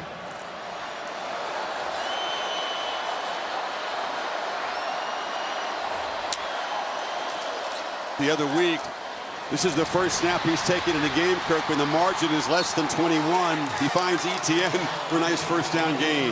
Yeah, really good block there by Oscar Delp. You know, anytime your guy goes down, there's a lot of times you could see the rest of the offense come around him. There's Carson Beck talking to him. You know, you get in that quarterback room, the main guy goes down, he's going to be there to help that backup up. But my point is, you lose your starter, your alpha, you'll see those linemen step up. You'll see the back step up. Let's try to help him out. Stockton on the move. Chase, welcome to this Texas defense, one of the elite groups in the country, if not the best. So it's a serious step up in class for Stockton. I'm glad you said that because, you know, again, we're concerned about Carson Beck. There's the look at him again. But I think what you just said is a great reminder for people that don't watch a lot of SEC football. This Texas defense, I know it's a low-scoring game. This is an elite defense that we're watching. As Chris said, if they're not the best defense, they're right in that discussion with the veteran group they have at all three levels. So with Stockton leading them, Georgia now faces an early third down. They need 2 to get this drive going. Looking to throw for it. Stockton from the pocket delivers a strike, and it's a completion to Arian Smith, who had problems dropping the ball in the first half. Grabs this one for 18. They're in Texas territory. Yeah, Texas walked up to show pressure here, and then they drop in the flat. Nice job by this offensive line, creating enough time there for him to be able to deliver that throw. Etienne, short carry. That'll help get the heart rate down. Yeah, to back up the point we're making about Texas here, number 2 in points allowed, number 3 in yards allowed. They're the best defense in the country, yards per play, under 4 yards per play.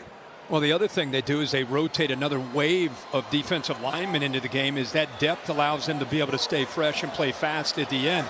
The most impressive thing to me is they don't give up explosives. They make you drive the length of the field on them, which is very tough for offenses to do without making mistakes. Second, Nate Frazier has a crease, runs hard, and comes up a couple yards short of the marker. 3rd and 2 again. Anthony Hill made the play. So at least they're in 3rd and very comfortable for the new quarterback. On that left side, they've been rotating Monroe Freeling, who is in for Ernest Green. And they've been playing both guys. Right now, Freeling back into the game. Had a nice block there to open that up. There's a look at Ernest Green.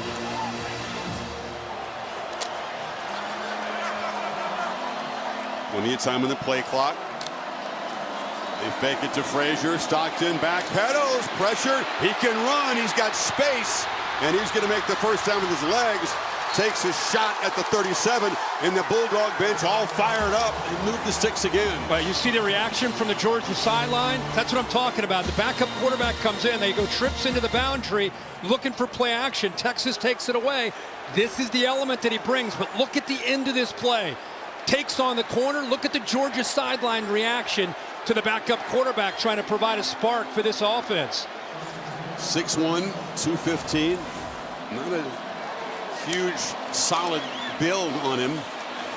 Pitch to the edge. Love it. They're succeeding, winning on first down, which is helping this young quarterback. And I got to give Mike Bobo some credit for this. Is a big. You said it. This is a little different than UMass. I mean, this is a big atmosphere. Mike Bobo's been here. He's done it as a player. He's called a few plays to just kind of ease him into this game. A couple easy throws to be able to allow him to make an accurate throw and get into rhythm. Nice scramble. That's another way of getting those butterflies out of you. Stockton on the move again, and they close him down. He delivers a high throw, and the catch is made. Lawson Lucky went up. They're talking about it. It is ruled a catch on the sidelines. That was pretty fun. What a catch. Great ball by the kid on the run. Did he get the toe down? Oh my gosh, what a play. Yeah. Oh my gosh, what a play by Lucky. All of a sudden, they can look at that one all day. That's a completion. All of a sudden, as you suggested, teammates stepping up. No more dropping the ball. They're making excellent catches out there. And Lucky with that toe tap, 14-yard pickup. Ball's in the red zone all of a sudden. Well, I love to see after the catch, what an effort. Watch ETN. He wants to make sure the official sees it. And this is definitely a catch. Just to take a look at the AT&T clicker right here. It's a great job by Stockton making a play. Watch him get outside. I want you to watch number 1. I thought he might throw it to him, but watch him help out here. All right, Mr. Official. No. His toe is right there. Right there. You see it? Isn't it funny, Kirk? I mean, the star elite quarterback goes out. Here comes a guy with no experience. They got more yards in this drive than they had in the first half all of a sudden. But I'm telling you, it's the adjustments by Mike Bobo to what Stockton does well, but it's just a team, even a fan base. Listen to this crowd. This is the loudest this crowd has been in this game in support of Georgia. I'm telling you, they're rallying around this backup quarterback. Fellas say, hey, now, hold on a second. Let's quiet it down. Empty backfield. ETN will line up far to the left of the formation. Texas rushes 4. They're trying to spy quarterback. They know Stockton is a quick runner, as Holly pointed out, but he gets loose for 9. Yeah, this is designed. This is not him scrambling. This is the quarterback draw. He's just going to follow Jared Wilson right here, the center. Get behind him. Use him as a shield if you can, but positive yards. 2nd and 1. ETN makes a cut. ETN barrels into the end zone. Georgia's got the lead behind the backup quarterback.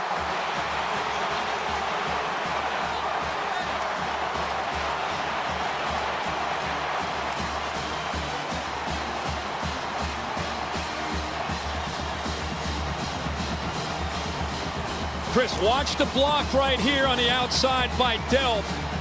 Comes down, helps down that double team to secure the edge, and then is able to get up to the linebacker just enough. And the ETN, when he starts running downhill, he is a handful. This is a guy that's had to deal with ribs over the last 3 or 4 weeks.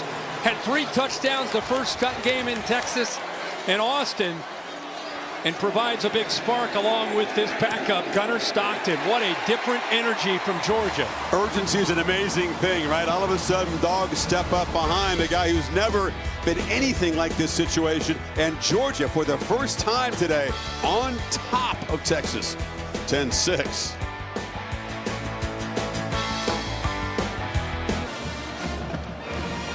Moments ago, adding in some ice wrapped around the right elbow of Carson Beck. That is the area affected. It was that shot for Trey Moore, that wild final play of the first half, which ended up in a fumble and a potential return by the Longhorns. But in the meantime, Gunnar Stockton has come in and directed a 75-yard, 10-play drive, and Georgia's on top. Good look at the play here as his arm was fully extended when he got hit. Yeah, I mean, he's escaping, trying to make a play. There's more who applied that pressure. And anytime you see a quarterback getting the release of football, that thing is coming out slow-mo there. That's coming forward at a rapid rate, and then to be able to instantly be stopped with that hit. And there's Mom looking on. Tracy there in the middle. Not easy being a football player's mother. Sherry Stockton, who's the mom of Gunnar, she's seated in that same area. They were kind of a knowing hug. And meanwhile, Texas now facing some noise behind in this football game by 4. Ewers, long throw right back to his favorite target tonight, Matthew Golden. It was a nice moment because only a select few can fully understand what goes into it. There she is, an advisor leaning in. Everybody in this together. She said, we got this, we got this. Yep. Wisner again dropped behind the line. Warren Brinson, such a physical run stopper. It's a 3-yard loss. I tell you, it gets blown up in a lot of different areas, but one of the guys that really impressed me just with his attitude and effort, look at Chambliss blows that guard up trying to pull around. Really blew the play up where DJ Campbell tried to come around. Wisner on 2nd and long. He's going to be dropped for another loss. Texas going backwards in 2 running plays. And momentum building for the Bulldogs. Jalen Walker made that play. You know, a lot of movement by the offensive line. You're seeing them move out, move out. The problem is Georgia has athletic ability. They can get through those gaps. Good job of being able to set the edge there by Mykel Williams. He took on a big block there by Connor, but did his job. And everybody else running to the football. This Georgia defense, man, they're flying. Entire team inspired. 3rd and 15. Pressure. Ewers has to just throw it away. He got knocked down after the play. Pressured by Damon Wilson. And the Horns go 3 and out. I think Georgia, you know, in this modern era of college and pro football, I really thought potentially Damon Wilson with that follow through. Anytime you see the follow through on a quarterback, a lot of times that'll draw the foul. He let that one go. Smile London was there to kind of sandwich him. And this, you're right, this place is coming alive, and talked about it. The backup quarterback coming in, the touchdown definitely sparked Georgia, giving them some momentum. Texas shifting around and each side pointing at the other. The 5-yard penalty wouldn't get him anywhere near the first down. Yeah, you knew Texas might have to pay, Kirk, for not taking advantages of those opportunities in the first half. Led just 6-3, then or 6-0, then it got cut to 6-3. Now this place is alive, and Stockton's going to get the football back. He sure is. What a funky formation there, where Texas was just trying to draw off Georgia's defense, but I think Texas ended up moving. Start. Yeah, 18 Kicking the team, right guard. 5-yard penalty, 4th down. I think Sark's frustrated, but if he saw it, he would be agreeing with it. They're trying to do a lot of different movement, and the one guy that was not supposed to move was the right guard, and he did. And that's what drew the penalty. It was the right call. So Anthony Evans to receive the punt from Kern. It's a high and short one, and Evans will step up and wave for a fair catch at the 32-yard line. Dramatic change in momentum. Georgia gets the football back, up 10-6.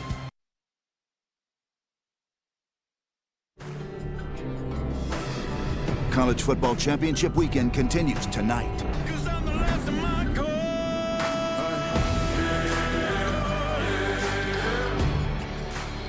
What a story of the SMU Mustangs are. Red Lashley there, coach with the earbuds in. They make their way to Charlotte.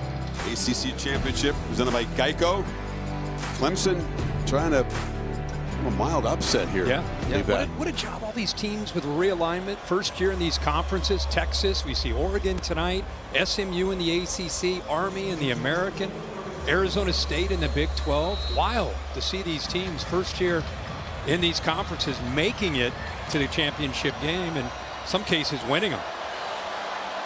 Texas trying to make history, but now down by 4 as Stockton back to work. He was 3 for 4 for 36 yards passing in that first drive.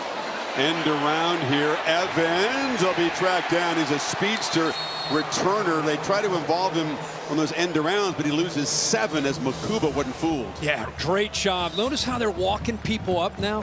They want to be able to make this young quarterback, who's a dual threat guy, beat him with his arm. Walk everybody up. Good experience. Veteran there by Makuba. Diagnoses that play quickly. Big loss there on that 1st and 10. Get him behind the sticks. Etienne, one of 4 receivers to the left of the formation. And they're all blocking for him as Trevor makes the catch and darts forward. They get back about 6 or 7. It's going to be 3rd down and about 10-11. Another quick throw there with some linemen, or rather tight end and receivers out there. Cool to see Carson Beck, as much as he's hurting, right there trying to help the offense out, especially help this quarterback out with any kind of advice. See what he can do here on 3rd down. Now the Texas faithful up making noise at this right end of the field. They show pressure. They bring it all out. Blitz. The ball's loose, rolling toward the sidelines. It'll go out of bounds. Georgia retains, but a massive loss as Colin Simmons came after the quarterback. Well, the reason he's able to get isolated is they put Monroe Freeling in a really tough spot because of the pressure right here. They blitz, and now he's got 2 to handle. Nobody picks up the blitzer. Simmons is able to come free, gets to the inside. Late movement by the guard to kick out. And you're not surprised if you know Pete Kwiatkowski, the defensive coordinator. Good job of getting him to 3rd and 10 and then dialing up the pressure. 16-yard loss. Thorson out to punt it away, and Texas an opportunity to get some field position here. And a flag before the ball is booted. They did not get it off in time, so they'll back him up 5 yards. Delay of game. Offense. 5-yard penalty. You're able to get pressure. Kwiatkowski has a lot of times without having to blitz, but man, that was an all-out call against the young quarterback. Yeah, you got it. There he is right there, veteran. Spent a lot of time at Boise State. Such a good coach, fundamental coach. Got a great unit, some of the experience. That time they responded after giving up the touchdown to start this second half. Defense got the big play on that 1st and 10, got him behind the sticks. That really allowed them to dial up that pressure. Thorson and Bolden tries to get to the edge. Silas Bolden off and running. The speedster making big impact plays as a receiver and now as a returner. Horns will be in Georgia territory. Boy, once he got outside, they had an entire wall set up. So it's a great job here, utilizing his speed. Look at all those white jerseys setting that wall up for him. Huge yards into positive territory. Boy, he's got such sudden movement. 26 yards. There's still a place for 160-pounders at the highest level of the sport, as long as you're really fast. And the punter, Thorson, now limping around. He was involved in trying to chase down the returner. Man. He's an elite punter. Elite. Texas from the 39 now trying to finally get to the end zone, reclaim the lead. Play fake. Ewers across the middle. Catch made by Golden. Matthew Golden has been the key guy. 7th catch tonight. Picks up 12 more. Thorson's coming over to help out. Let's go back real quick. He got a little bit weird at the end. You know, it wasn't so much him hitting anybody. It was just a turf. He's holding that left leg. So right, it buckled. It was a non-contact deal. Sure looked like it, but a big play by Ewers on the crosser there on 1st and 10. Moore on a screen. And DeAndre Moore brought down nicely by Dan Jackson. Great tackling was a big part of Georgia's win the first time out. How do you rate their tackling so far tonight? They're doing a great job. I mean, Texas has had chances, but they've not been able to finish these drives off. How much fun is Dan Jackson to watch him play this game? Plays with the intensity. He's good against the pass. See him communicating. Just a veteran you love to have on that back end. 2nd and 9. Ewers launches down the field for Moore. Couldn't quite get there. He's kind of thrown to his spot, but it had to make a long run. And it's going to be 3rd and 10 now. Kind of a low percentage. He's having a look to see what happened that time. But Texas, they're going to try to finally score a touchdown. Work to do here on 3rd down. They are in field goal range. Yeah, they've been averaging about 13 yards on these 3rd downs, so a lot of 3rd and longs. See if the Dogs bring pressure, Kirk. Jalen Walker is standing up. He's coming, and they got him. It's sacked by Damon Wilson. Walker was very disruptive early, and he's going to be knocked down back outside the 30. It's going to be a very long field goal try now. They walk him up here. You see pressure here, but it's the outside man to the right that ends up being able to make the sack because Ewers had to step up. That's a tough sack to take because it makes it going from pretty reasonable field goal attempt to pushing him way back here. Auburn was making him from this distance in pregame warmup. This from 51 yards. He's 2 out of 3 so far. Drives it, and this one hooked again. So he's missed 2 wide left. Georgia all fired up over there. And Texas comes up empty after the punt return set him up in plus territory. Still 10-6 Dogs.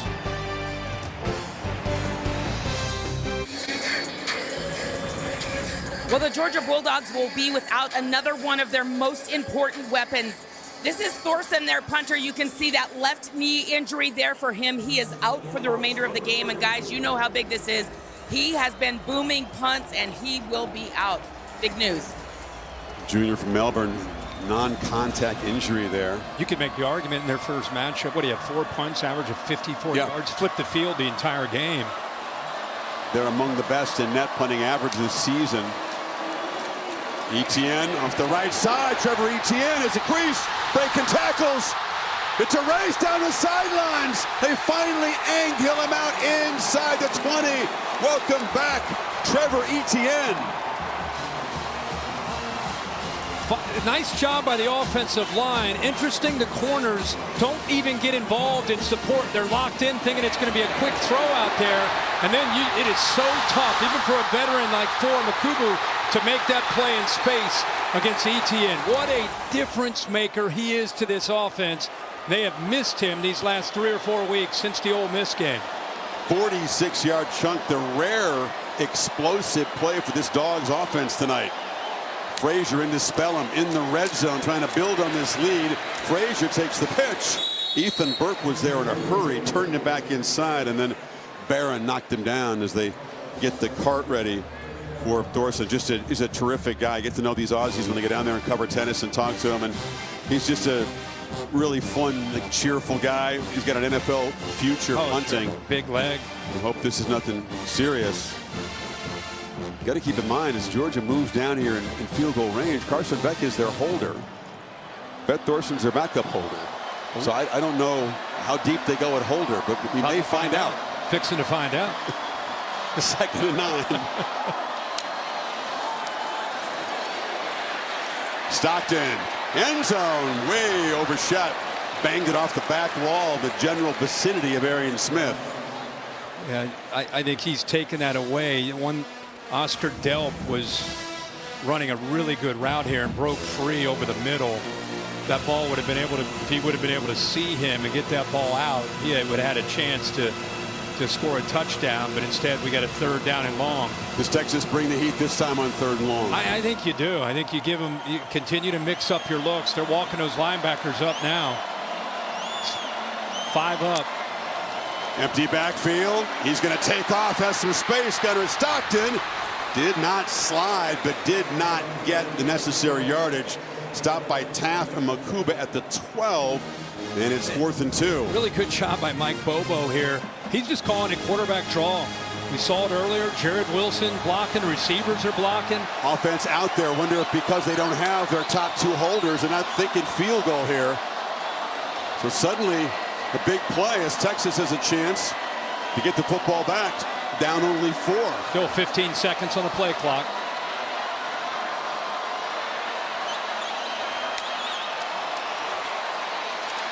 Jones drives. Flag comes in late. Yardage is good for a 1st and goal, but it was right in the center of the offensive pit area. Sure was, right where that contact was. Kirby says hands to the face. Is that what he's saying? I can't tell. He's still doing it. He's doing it for a 3rd time. Yeah, he wants everyone to see that. Personal foul. It's hands to the face. Defense number 45. At the distance to the goal and the end of the run. Automatic 1st down. Was right. Vernon Broughton flagged the 10th Texas penalty, and then moves the football to the 4, 1st and goal. It's 45. See the right hand up into the face mask there of Fairchild. Boy, has this kid provided a spark in this dome. You can just feel it. throughout the entire building. And they punch it in. Empty backfield again. ETN split out to the right. Bunch of tight ends bunched left. And it's Stockton running all the way. And he's going to be dropped behind the line of scrimmage there. Sprinting over was Ethan Burke, the veteran. Ethan Burke did a nice job of getting off the block. So often you just got to use your hands down there with your eyes into the backfield. Burke did that. Strung that play out, just nowhere to go. They just try to utilize the quarterback's ability to run. Let's get him out on that edge where you maybe have a numbers advantage, but great job by Texas defense holding the point there. With a true freshman, 175-pound Dwight Phillips Jr. is in the ball game, and ETN makes it a two-back look. That's Phillips coming in motion. ETN, they are just flying downhill, and it's another loss. Leonga Lafau made the play. You know, they talk about Lafau being just kind of that calming influence. One of the leaders of this defense. He's right here at the second level. He's getting downhill. He's actually blitzing here. Good job of slipping through. You can see the right guard wanted to kick out to help, but a late reaction by Ratledge. So 2 runs, Kirk. They lose a combined 3 yards. And it's going to be 3rd and goal. About the 7. Low-scoring game. Do not want to give up a touchdown if you're Texas here. Stockton looking to run, and they're all over that. So in the end, and Hill made the play there, they didn't want to throw the ball in the end zone. They tried 3 runs, and they'll settle for 3. Yeah, Texas defense really stepped up inside that 10-yard line. Got aggressive, even off after that penalty by Broughton that gave them the first down. They responded with 3 straight plays by turning up the heat there on this Georgia offense. So Gunnar Stockton undoubtedly has taken reps. Georgia leaves nothing unturned. He's the 3rd string holder. And Woodring from 24 to give Georgia a 7-point lead. Final seconds of the 3rd quarter. No problem for the reliable kicker. A 61-yard drive in 8 plays, and you said it. This team has been sparked by Gunnar Stockton. The offense playing well around him. The defense has stepped up, and Texas continues to waste opportunities. And they're now down 7, heading to the final quarter. Guys coming off the bench. This is not quite the same thing, but Jalen Hurts did kind of come in there. Yeah. Tua Tagovailoa had come in for him, of course, won a championship. He came off the bench, got very fired up, and led Alabama. The ill-fated fake punt there. Remember, that's Justin Fields. Justin Fields there back. Yeah, on a fake still punt. on Georgia. It was what a story, because Tua had taken his job away, and you know, last game of the year, at least into the SEC championship, he's asked to come in and step in for Tua, who went down, and he delivers for the Crimson Tide. And now we're seeing Stockton trying to do it for Carson Beck. Put 10 points on the board. You said he's in the same meeting room. He's seeing all the same tape. Yep. He's hearing all the same stuff. Not getting nearly as many reps, but you toil away in the practice field, and you try to be ready for your moment, because you never know when it's going to come, and it is coming against one of the best defenses in the country. It's a real credit to Mike Bobo, because it's one thing to focus always on the starter, but you know, you're an ankle away, a hamstring away, a shoulder away, whatever it is, away from it being your turn. And a lot of times you don't get a chance to get tested. Occasionally, you know, Thursday practice, you'll get a 2-minute drill, but a lot of the focus is on the ones, and these guys have done a great job of prepping him to have him ready to step into this big stage. Meanwhile, if you're the play caller for the Longhorns, Steve Sarkisian, your running game has produced 21 yards so far. What do you lean on here? The pass game has been by far the most effective phase of the offense. Weisner has been so productive coming in, has just been swarmed like that today by the Georgia defense. They're just kind of tiptoeing up there. This running game has been slashing through teams coming into this game. Not today against Georgia.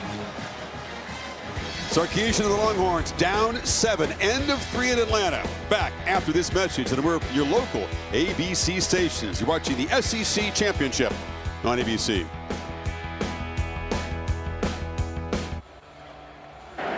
Coach, you just had an emphatic little meeting there with your secondary. What was the message you're delivering right there? Just don't get lazy around the pile. We've had some runs break out on us where our guys relax, and the ball could bounce out anytime. How's Gunnar Stockton doing? How can you maximize him? Mike's doing a great job with him. Kid's got a lot of confidence. He's played in a lot of big games. He's not afraid of the moment. I think he's done a good job. It's a good change of pace for us. Thank you, Coach. Thank you. Matthew Golden gets loose. He's played in some big games for Rabun County in high school for the Tigers there, but this is his first action in college football against a real team. Well, they're going to get a little tempo here out of Texas. Texas needs to get this thing going. They were really shut down in the third quarter. Not many opportunities. Only 16 yards of offense in that quarter. Suddenly there's some urgency for the Longhorns side, right? Yeah, this is a game when you get to the SEC championship game, more often than not, it's a game of momentum. Back and forth and back and forth. It's been favoring Georgia this entire second half since Stockton has come in. He's kind of ignited the team and the crowd, changed the energy. Texas needs to respond, and the veteran quarterback Ewers needs to step up with this offense right now. Ewers under pressure, had to dirt the ball. Golden was coming across there, but Dalen Everett, who was a game wrecker the first time they played, came off the edge there. They do such a good job of not tipping this. A lot of times when you get a blitz, this guy starts to cheat over just to help out. He doesn't show it at all. Because of that, you're not able to pick it up. They did this in the first matchup with Everett on the end of that boundary. He's such a great blitzer. Doesn't tip his hand. Got him again there on second and short. Yeah, he had the forced fumble and fumble recovery that was huge in that game. Now it's 3rd and 3. Throw for it wide open is Moore in a slant, still running. DeAndre Moore wins the foot race. Texas strikes back from 41 yards. Momentum back on their side now. What a call and what a read by Quinn Ewers. Little run pass option. He's reading KJ Bolden the entire time. He comes down, makes a perfect throw, and then how about the move after the catch and making Dan Jackson miss. We said Texas needed to step up. That is their 6th play today of 20 yards or more through the air.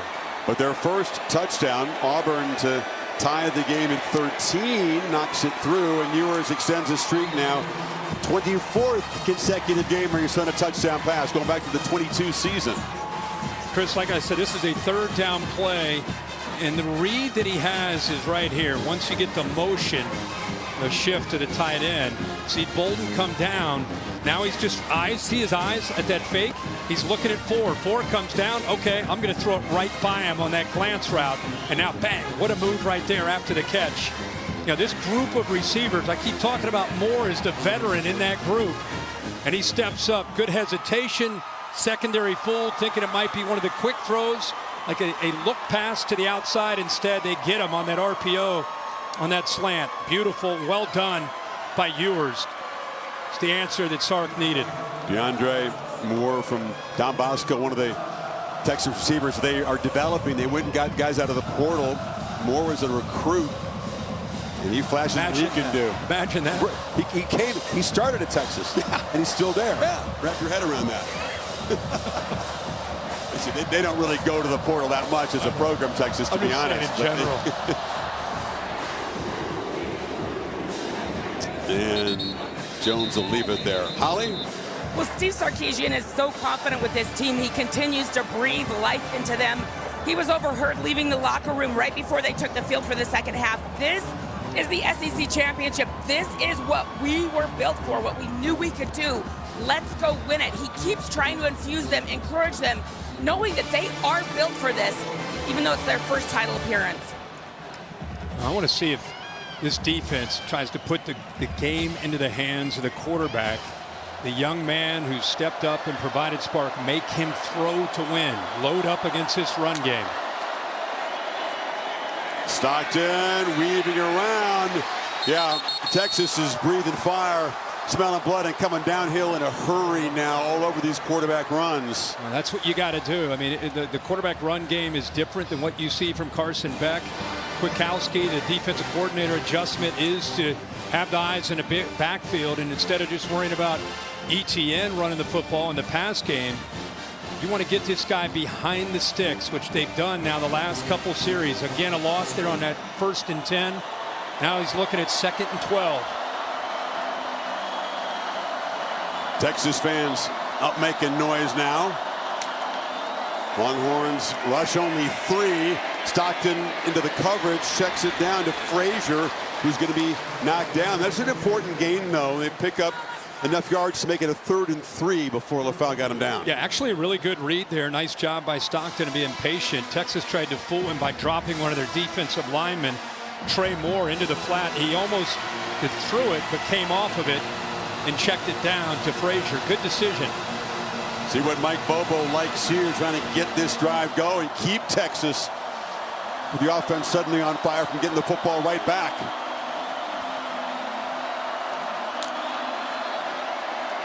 Stockton, and they're all over Dominic Lovett. He caught it behind the line, and Jalen Gilbo says, "You're staying right there," and the Longhorns force a punt. Well, this is called doing your homework. When you see motion where they go out to motion to trips, this is Lovett going over. You see the corner running with him? You got man-to-man coverage, so once you see that, you're expecting a quick throw out here. Texas is anticipating that. That's just really good job of anticipating and reacting by Gilbo there at the nickel spot in man coverage. Welcome another newcomer, Kirk, to a big pressure situation. Is Charlie Ham taking over for the injury. It's a fake! It's a fake, and Smith's got it on the end around, and he's got a first down! Tie game, 4th quarter, SEC championship, and Kirby Smart rolls the dice, and this time the fake punt works. You know, I called a game Thursday night, and I was really impressed with Dan Campbell did. Watch how Texas doesn't even react. They've got a couple guys there dealing with the gunner. Backs turned, completely unexpected. How about big fella, 74? Snapped to the big fella, 74. Gooseby, flip it underneath to the man coming around, the fastest guy maybe in the country.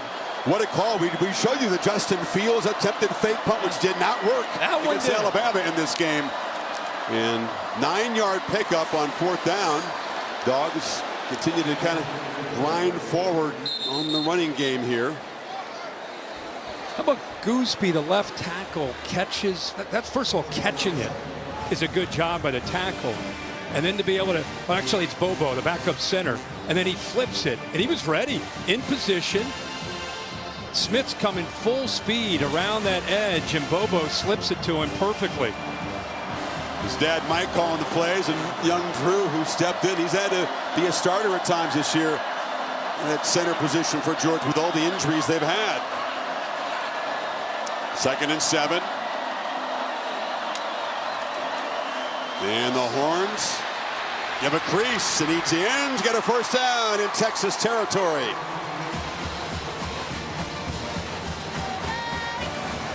Man, the intensity's come up like 3 levels here. Yeah, in no 15 doubt minutes. Having some success on that right side behind the right tackle. The big fella, Xavier Truss. Receivers showing the willingness to block out on the perimeter. That's really getting Etienne to that next level. Empty backfield for Stockton now. Screen. Smith ran right back into heavy traffic, knocked down by big fellas like Alfred Collins right at the line of scrimmage. Well, Simmons made the play. Colin Simmons just forcing that, like you said, back in to the inside where that defense is running to the football. Whole squadron of fresh bodies coming on for the Texas defense now. It is a battle. Remember, these two teams played in a rivalry game last week. Spent a lot of emotion, in Georgia's case, 8 overtimes against Georgia Tech. Here they go again a week later. Stockton complete. Smith holds on that time, picks up about 7. What that ball? It was a dart. It was a dart out early. I mean, you're throwing that back into the boundary. He doesn't have a lot of room, so you do have to get it out early. And that's Smith, who's been struggling catching a football today. That time, even that one was a body catch, but at least he held on to that one. Texas continues to get fresh bodies on for this 3rd down play. Stockton and company need 3.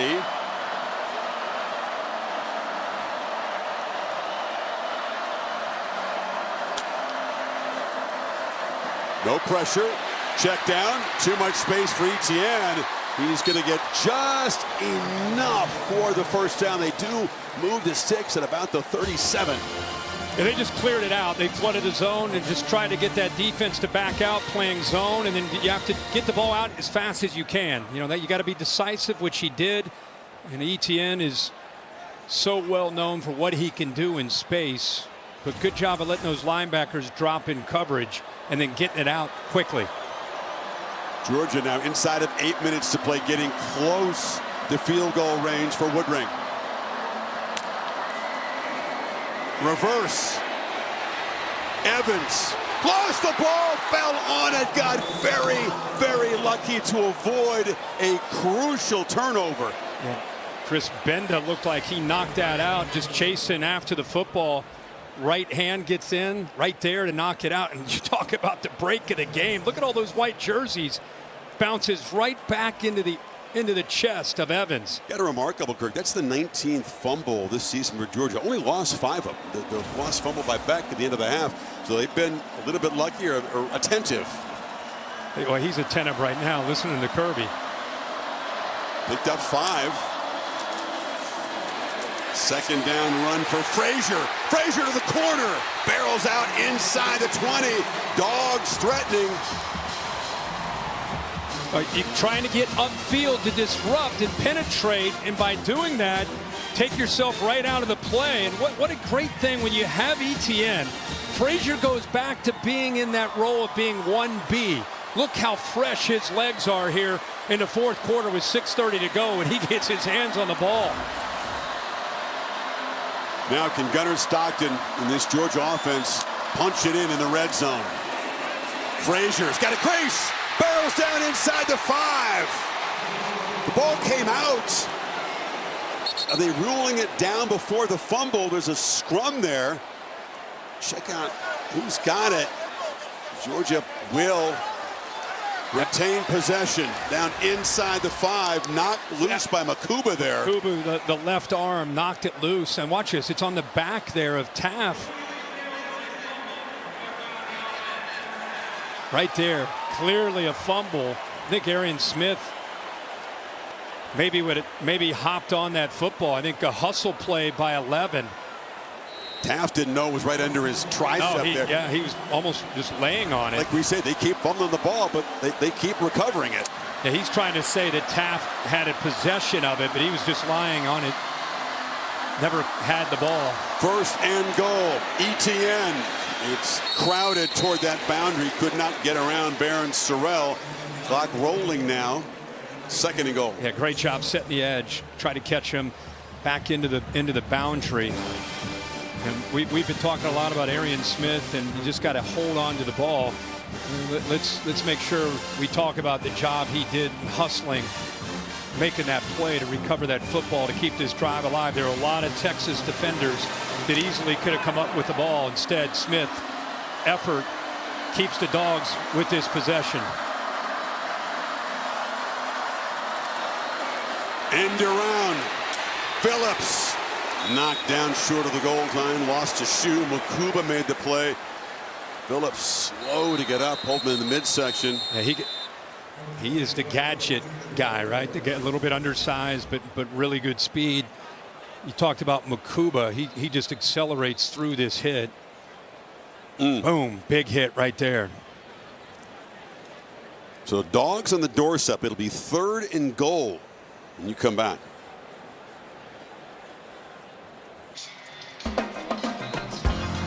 Final 5 minutes. SEC Championship on ABC presented by Dr. Pepper.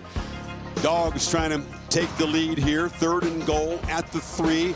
Again, the winner not just wins the Precious Conference Championship, but also gets that first round playoff bye and can head to the Sugar Bowl in the quarterfinal stage. Chris, look at this 15th play coming up. Almost 9 minutes. Talked about how you can't hit explosives on Texas. You got to earn it, drive the field. That's what they're doing right here. Can they finish it off? Stockton from the pocket. Surveys. It's batted down at the line. Dangerous play. Broughton off the carom, tried to close in on it. And it's going to be the field goal team that comes out. Chris, they had Delp, and again, it's very easy to see from up here, but Delp is in motion, goes back, and right now, if you throw it, you know, there was a nice little pick there by London Humphreys.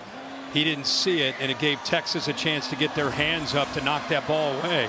So the defense steps up. Woodring, a chip shot to give Georgia the lead back.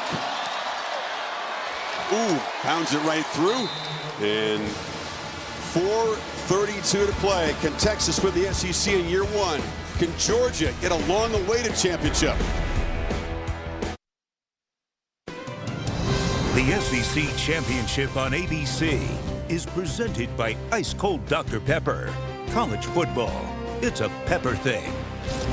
And in part by the Home Depot. How doers get more done. Dogs back on top, an epic drive. The centerpiece of it, a gutsy fake punt call. Good fortune, 2 fumble recoveries, some grinding runs, 9 minutes, 22 seconds, 16 plays, 72 yards with the backup quarterback. That's amazing. And Georgia's up 3 now. Well, if they end up holding on to this, we'll remember that call and that drive for a long time. But let's see what happens. Plenty of time, 4:32 to go. Golden will let this one go. All-State bus with Caesar, hometown game here in Atlanta. It's the All-State good hands place so far. Well, there's a lot to choose from. I think you got to look at Drew Bobo. What a play by the big center to time that up perfectly. The gutsy call there by Kirby Smart. Smith here. This is a big play. You got the fake punt, the fumble here. Watch 11. Smith, hustle play. Great job fighting off 2 different Longhorns to keep that drive alive and come up with the 3 points. So we've been critical of him at times because of missing a few passes. Let's celebrate him on that fake punt and that hustle play to get the fumble. Can Texas answer? They hand it to Wisner to begin the drive, and he goes nowhere. He'll actually lose a yard. Quinn Ewers, he talked about the experience. He's been poised and pretty good in postseason games in his career at Texas. He's led a bunch of teams in game-winning drives. Yeah. Sark talked about being patient with that run game. At this point, I think it's going to come down to Ewers' ability to make throws. Got to get protection, and he's going to be sacked. A slow developing play, and Mykel Williams closed him down. And Texas will face a 3rd and 18 in this desperation drive. But again, it's Chambliss right here who's able to get penetration and force Ewers up and then into the arms of Mykel Williams. Smile Munden in there as well. Pressure again. Sideline pitch! Intercepted! He threw it to Dalen Everett, who had huge plays in the Dogs' first win.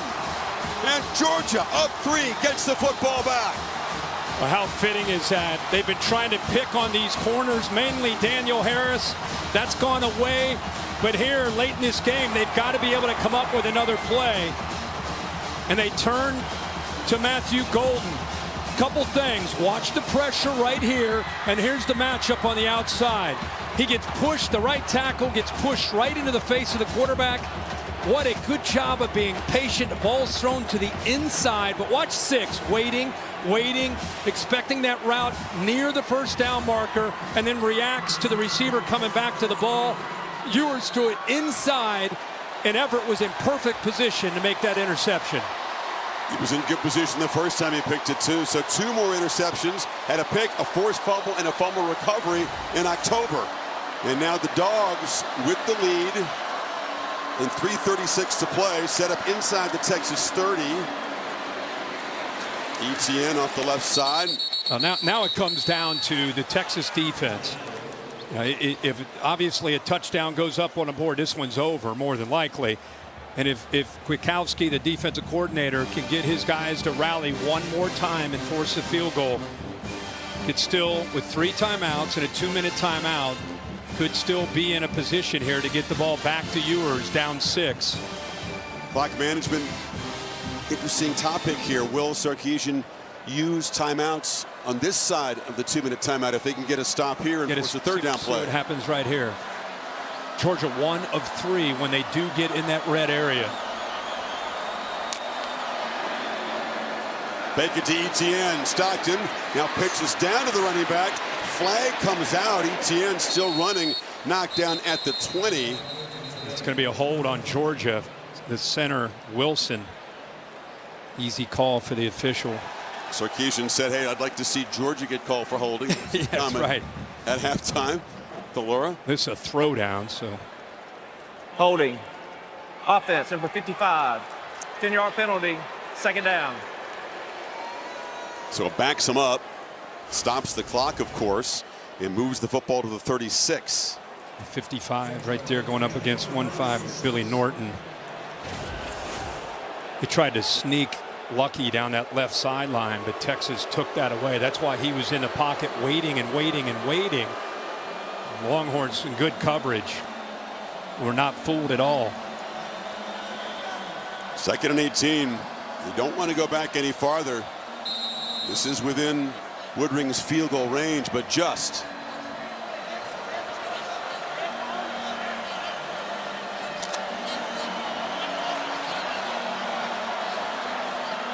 Frazier's the back. Evans motions across. Single coverage on that side. And barreling downhill to the 31 and setting up a 3rd down and long. And like you said, there's Texas using one of their timeouts right now. It helped so much after that penalty. Now you feel really good about getting them off the field here and forcing a field goal. Will Ewers have a chance at redemption?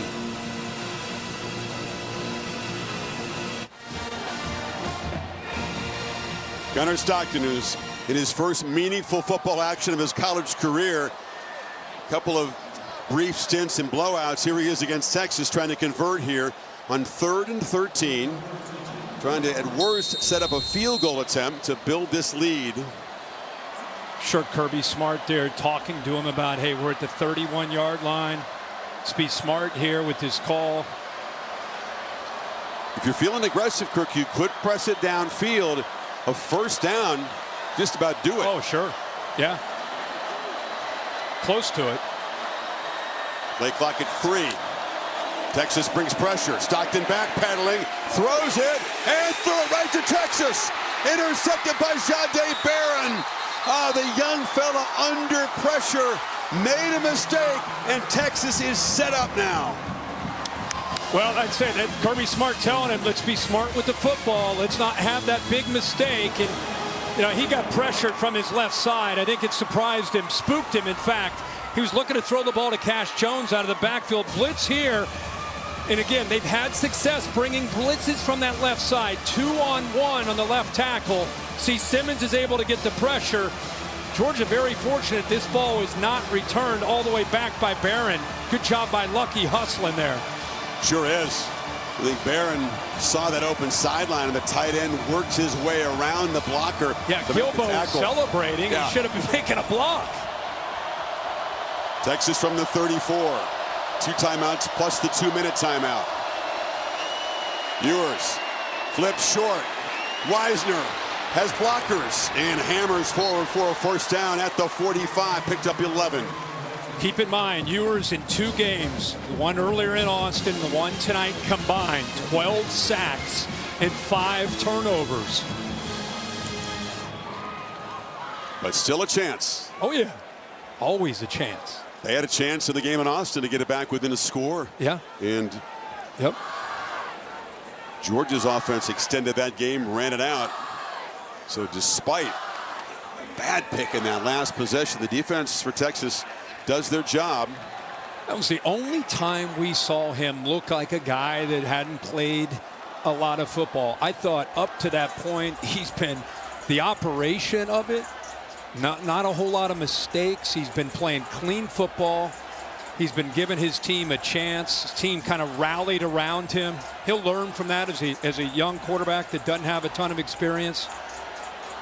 Kwiatkowski forced his hand, brought serious pressure from some NFL future front 7 guys. Yeah, and he didn't see it at the line of scrimmage. He didn't see it until they were closing in on him, and then he's just trying to make a play and just would love to have that one back. But give Texas's defense credit once again.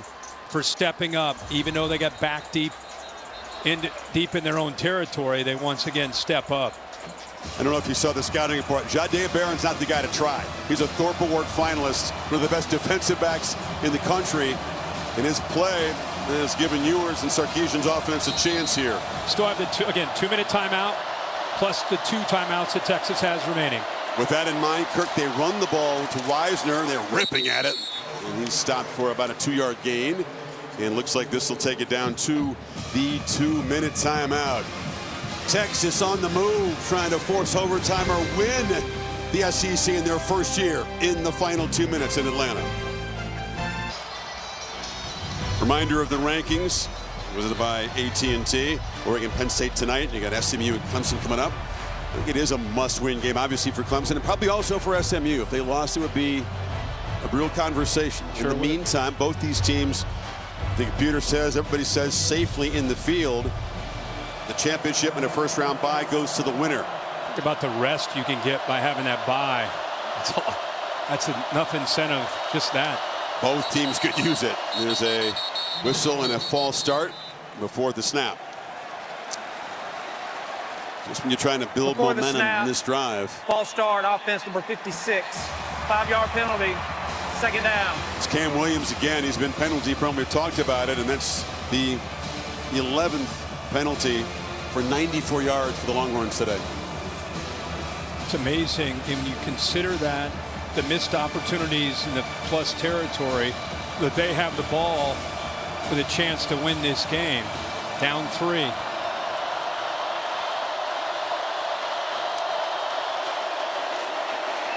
Ewers flips it across the middle. Catch made by DeAndre Moore. And the speedy receiver knocked down in Georgia territory after a 10-yard gain. So look at Auburn, perhaps awaiting his moment. Good call there by Sark. A mesh concept, meaning a receiver on the right, receiver on the left, kind of come together, creating traffic for the defenders to have to work through. Nice catch again by Moore. Got to get 2 plays. Got 2 plays to get them. Pressure comes. Ball rejected. And that was knocked down by C.J. Allen on the blitz. And it's going to come down to this 4th down play. Well, here we go, man. What a job here of utilizing a blitzer from here. And watch how he works around from the right side. Comes all the way around. 3. Boy, he's a good blitzer. C.J. Allen having a great game. 1 stop. Sark stands between Georgia and an SEC championship. Sark against Kirby on this call. Save your best for right here. Ewers. Catch made by Moore. Nice route. Came in, cut out, and that ball was on the money. First down. Yeah, he actually motions in. Look who they went after. Daniel Harris, who's on an island. What a route by Moore by selling that. We just talked about the mesh where you go underneath. He showed that and then went the other direction. Beautiful timing. Now in a slant, Moore makes this catch, and all of a sudden Texas cooking at the 35, 9 more yards. Yeah, between Matthew Golden and DeAndre Moore, that has really been his targets tonight so far. Wisner running left, makes a cut. Yeah, it's enough for a first down inside the 30. Clock stops with 54 seconds to move the chains. As limping off there is Isaiah Bond to the sideline. Yeah, I think his own man, Wisner, running the football there, just kind of rolled up onto Bond. Georgia rotating, have time to rotate because Texas did. And now Georgia will spend a timeout on defense. 39 seconds to go. As you said, so much has happened here. Final play of the first half. Carson Beck ended up being a strip sack. Apparent elbow injury. It's been iced up the second half, and in comes Gunnar Stockton. The sophomore had done nothing in the pressure game. Stepped up for a while, did pretty well. He did. I thought he did really well. More importantly, he sparked his football team. He sparked the energy of this stadium. He got Georgia with all the momentum. Interception here. Everything going the way of Georgia. And then they catch a break by providing that pressure on the backside with the blitz. he really makes his only mistake since he stepped in. Barron makes the interception, gives Texas a chance here, and here we are. And of course, Sark, he's not just thinking about trying to tie this game. He's thinking about trying to win this game while he has a chance with 41 seconds and 2 timeouts at the 29-yard line. That's where I was coming to you next with. How aggressive does he play it? Auburn missed a couple field goals. He's in range, but a chance to win it right here. Avoid the lottery of overtime. You find the matchups that you like, and you still try to get that ball thrown downfield. That's the motto that they came in with tonight. You don't go away from it, but you want your quarterback. He's got to be smart. That's Matthew Golden when in motion. He goes deep. Ewers instead lobs it to the left for Wingo. And out comes a flag. Interference in the end zone as Dalen Everett, who's had some big plays tonight, flagged that time. Yeah, right on cue. We're just sitting here talking about, are you conservative? Are you aggressive? Go after the corners. He's been doing it all game. 15-yard penalty. Automatic first down. You know, and I think he does a nice job of looking for the safety. Dan Jackson came down, so created a one-on-one matchup. And Everett just gets behind. Ball is underthrown. And so once he gets behind and the ball is underthrown, you see Wingo, the freshman, working back to it. And a no-brainer call there for the official. Actually a smart penalty in college, so you take the 15 yards. Yeah. NFL, that's it down at the 2-yard line. Yep. So instead, Texas, a first down in the red zone. Pump fake. Ewers will be sacked. And now Sarkisian will have to spend a timeout, taking a sack there. Knocked down for the 7th time tonight. I mean, it looked like with the action from the quarterback, you know, he's flashing, showing screen that way, wants to go back to the right. But he's very fortunate he holds on to the ball. You see the ball in his left hand away from his body with 3 different defenders around him. You know, Georgia takes that one away. He could have flipped it out there, but there's a Georgia defender.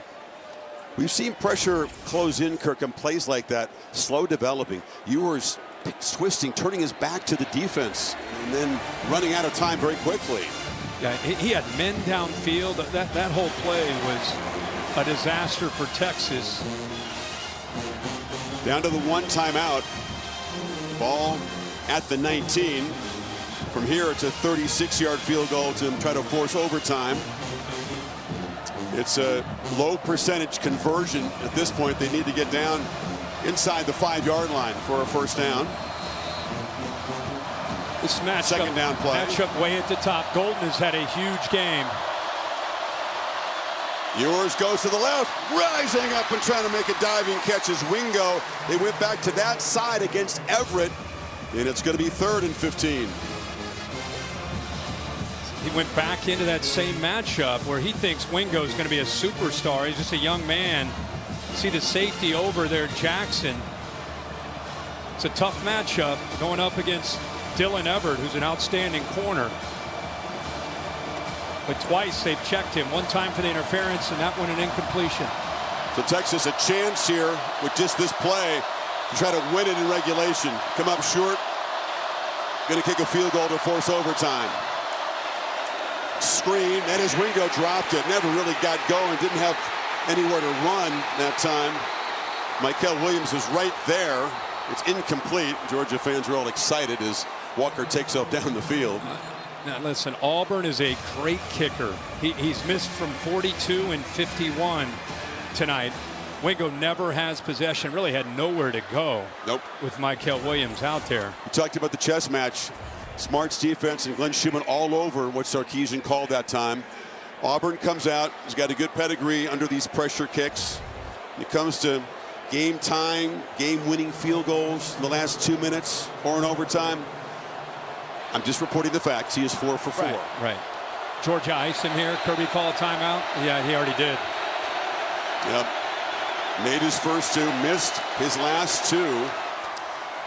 Both of his misses came after miscues that pushed him back. Remember, as a 5-yard penalty, pushed you back to a 42-yarder, and that's how close it was the first miss. Then they took a sack and pushed it, made this a really long one, and it also hooked to the left. Yeah, both misses to the left.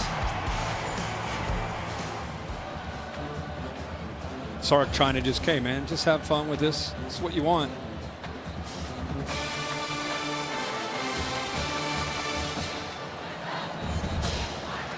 The mind inside a kicker, the pressure. Yeah, you talked about how reliable He's never missed 2 in a game, so he has missed his last 2 in this game. And shake that off and to force overtime for the first time ever in an SEC championship game. Never had one.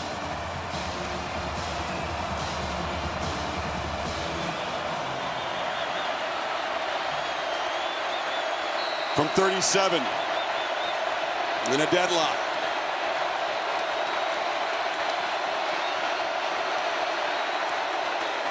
No problem. Auburn looks like a guy who believes in himself in pressure kicks. That was really impressive.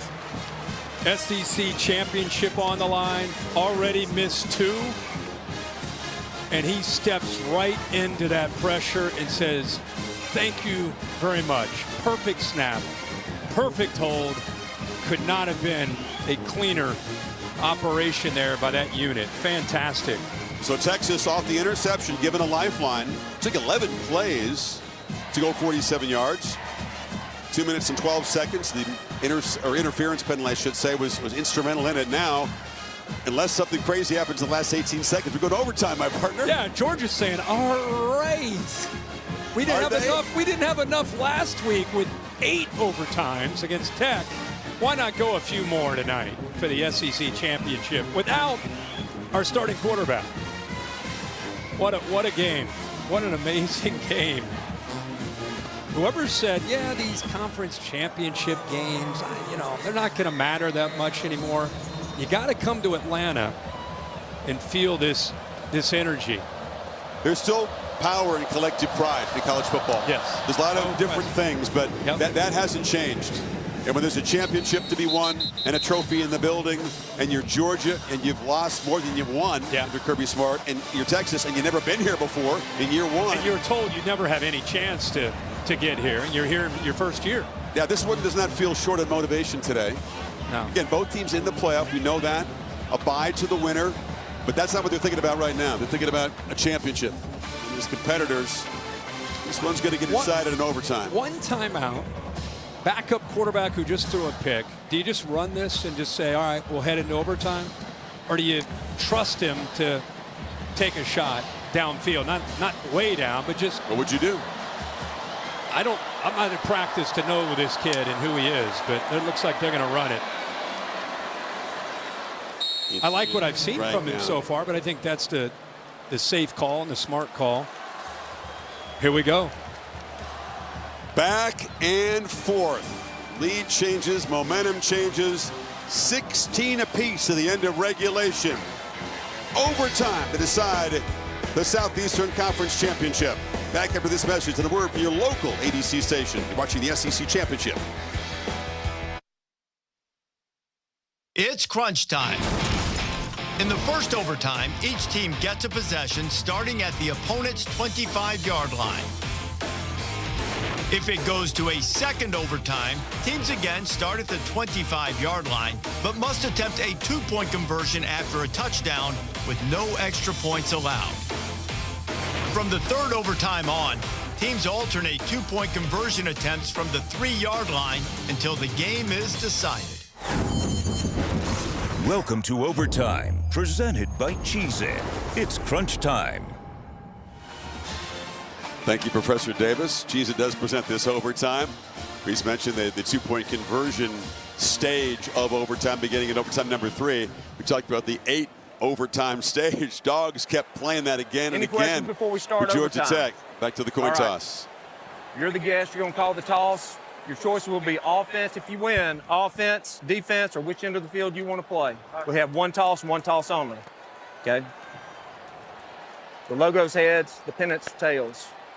Tails, heads. Make your call. Tails. What'd he call? Tails. Tails. If I dropped it, we do it again. And it is tails. Okay, so you've won the toss. You want to play defense first, and which way do you want to go? Okay, well, you come down there. Come around this way. I like an official that takes control. Steve Marlowe took control. I mean, that is no question who the boss is out there.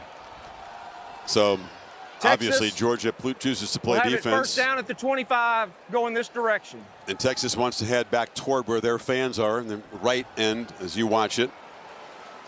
So Sarkisian is play calling right to the test here. Again, I think it's worth mentioning for Georgia coming off that 8 overtime game. Not only that, think of their schedule that they played. 13th game of these two teams, much more of a grueling schedule to play this year in the SEC. You know, who knows, you know, what's ahead of these teams with who gets to bye and whatnot. Right now, everything is focused on survival. So emotionally draining, not just physically. That you remember Kirby Smart, Greg Key at the end of the game, basically in each other's arms. Right. They said they could only understand how much went into that. So Arch Manning comes in, Kirk, to begin this overtime. Texas goes to their reserve quarterback, who steps into a huge pressure moment. Whereas he has experience, unlike his counterpart Stockton, in pressure games.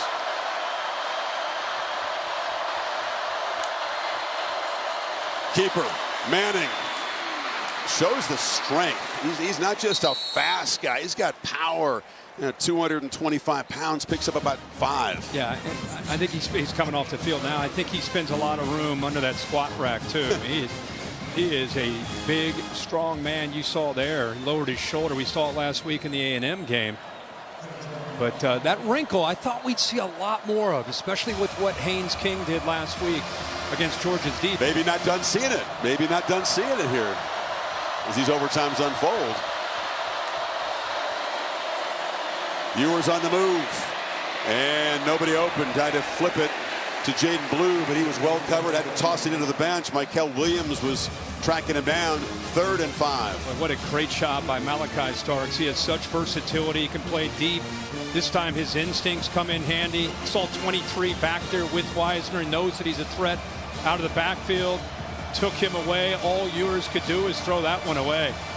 So you got Golden and Moore on the right side of the formation, along with the tight end Helm, and now Moore motions over to the left slot.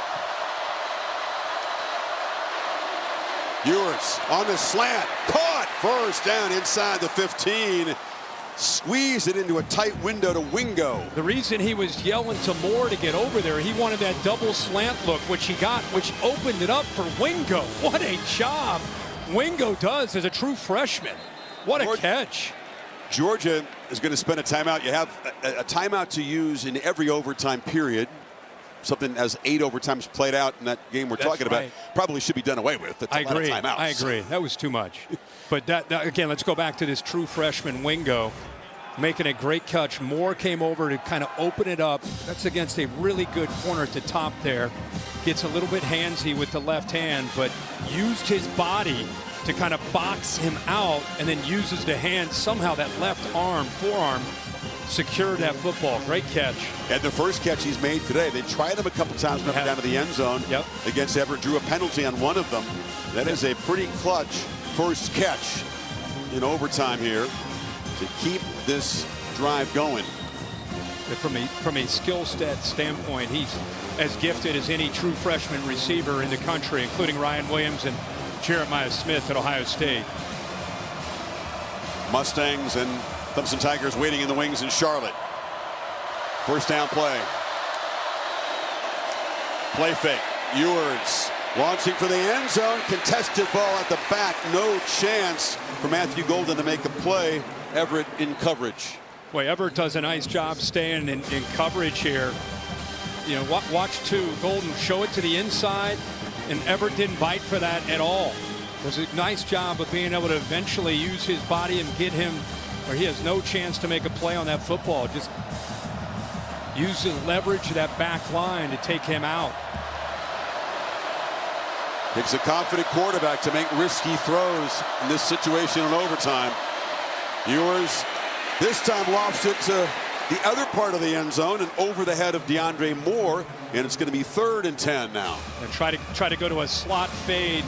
Moore's had a big night. The timing off. He's got room to work out there. See the football thrown to his outside shoulder?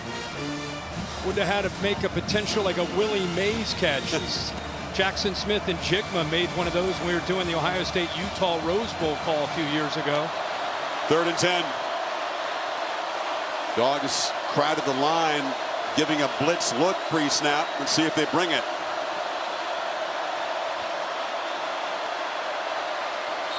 And Sarkisian will use his timeout here in the first overtime to discuss this third down play. So they're taking shots at the end zone in what I wouldn't say are terribly high percentage throws. Now it's 3rd and 10. No, they keep trying to find those one-on-one matchups. They're playing for a touchdown. They don't want to get into a field goal kicking contest in overtime. They're trying to be aggressive, playing to the DNA and the reputation of Sark as a play caller. Already in field goal range for Auburn. This is the XO, the game within the game. You got two of the great defensive minds in Glenn Schumann and Kirby Smart, and you got one of the best, most innovative play callers on the other side, and Steve Sarkisian. You think about Kirk, the hot hands. Okay, we're talking about Golden and Moore. Gunnar Helm has been a main guy all year. One catch tonight. He's to the far right of the formation here. Yeah, 0 and 2 are both on the right side. And now the tight end motions across right there as well. Ewers looking that direction. And checks it down. Catch made and cannot escape. Tackle made in space beautifully by K.J. Bolden, who brought Wisner down for a loss. And here comes the field goal team. They created a wall with these receivers, hoping against man they would be able to get him out. But Bolden back here does a good job of reading that. So he's in charge. They're expecting that kind of route where they open it up with a rub like that. But Georgia in place there to defend it. And the kicker with the reliable pedigree and the interesting hair right back out there from 32. And that time knocks it through. Not quite as confident a swing as it was to force overtime. But Texas is on top. Not what Sarkisian wanted, you can tell from the top of the first. No, he of course looking for touchdowns. Whoa, the snap a little high. The hold was close.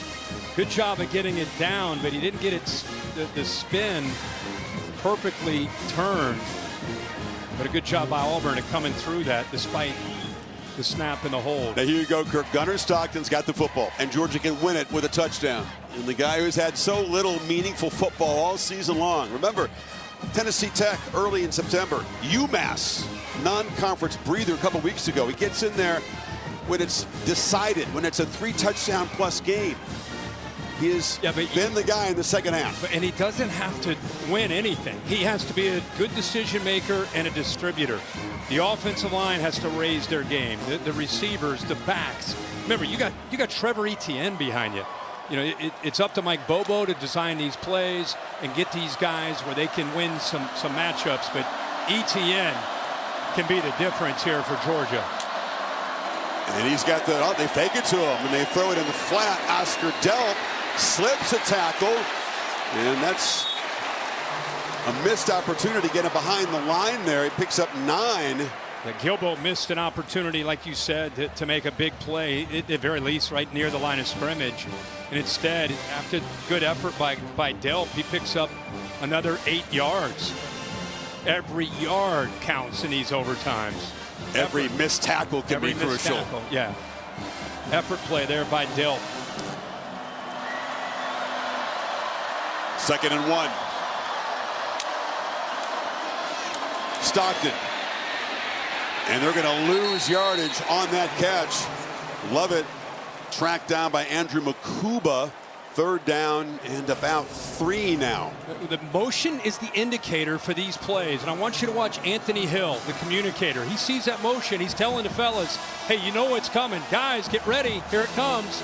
And everybody runs. Great job. Good job reading that indicator. Lovett goes in motion. Defense is expecting that quick throw. Good job of running it down.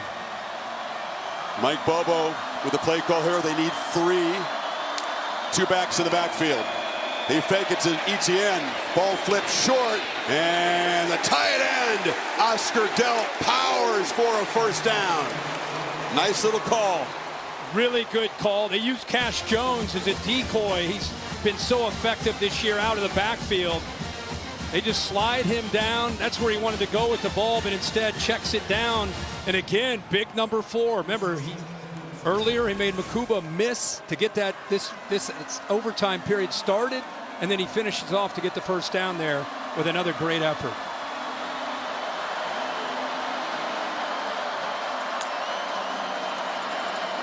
First down run to Etienne.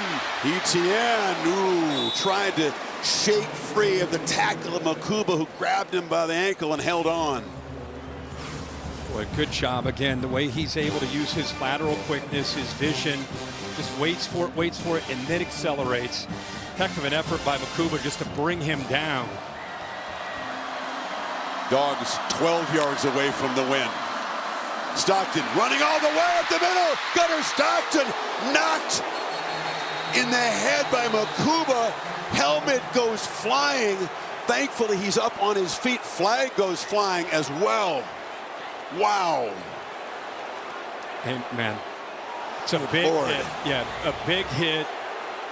4 comes in, lowers that shoulder. You do not often see a helmet like eject off the top of the head like that. Not at all. Discussing, of course, whether it's targeting. You want to talk about a team, again, rallying around a quarterback that's personal foul, willing targeting, to do that. defense number 4. The previous plays under further review. So John Allman in the replay center will review this. Bill LeMonnier is down here far right. Bill, what is going to be the issue in this targeting review against Makuba? It's got to be a crown of the helmet hit because he's a runner. Right. So now as he comes in, he does lower, but does he turn his head to the side? Is it the side of the helmet or is it the crown? It's close. Yeah, ball's already at the 3 or 4 yard line. So I mean, to me, the story here is about this kid, this Gunnar Stockton. This is unbelievable that this guy in this second half and now into overtime, the guts, the poise, the prep that this kid is showing right now, it's unbelievable considering this stage. And that is grisly. You can see the expression in his face, legs buckle. Well, you're right. Even if it's not targeting, it's going to be 1st and goal to 4. Yeah. Bill, what is your sense of what's going to happen here? I say it's not targeting. It's After the side further of the review, helmet. there is no foul for targeting. The ball carrier did make the line to gain. It'll be 1st and goal at the 4 yard line. Number 14 for Georgia will have to sit for 1 play because his helmet came off. And look who's got the helmet on.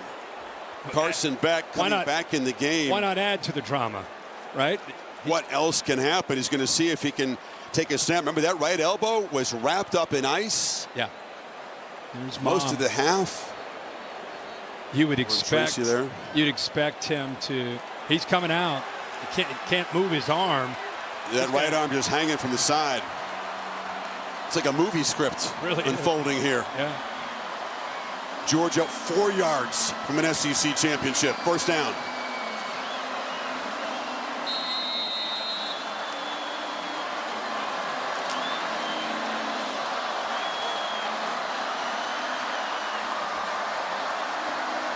Etienne in the I formation. They hand it to him. Touchdown! Georgia are SEC champions! As every dog digs really deep.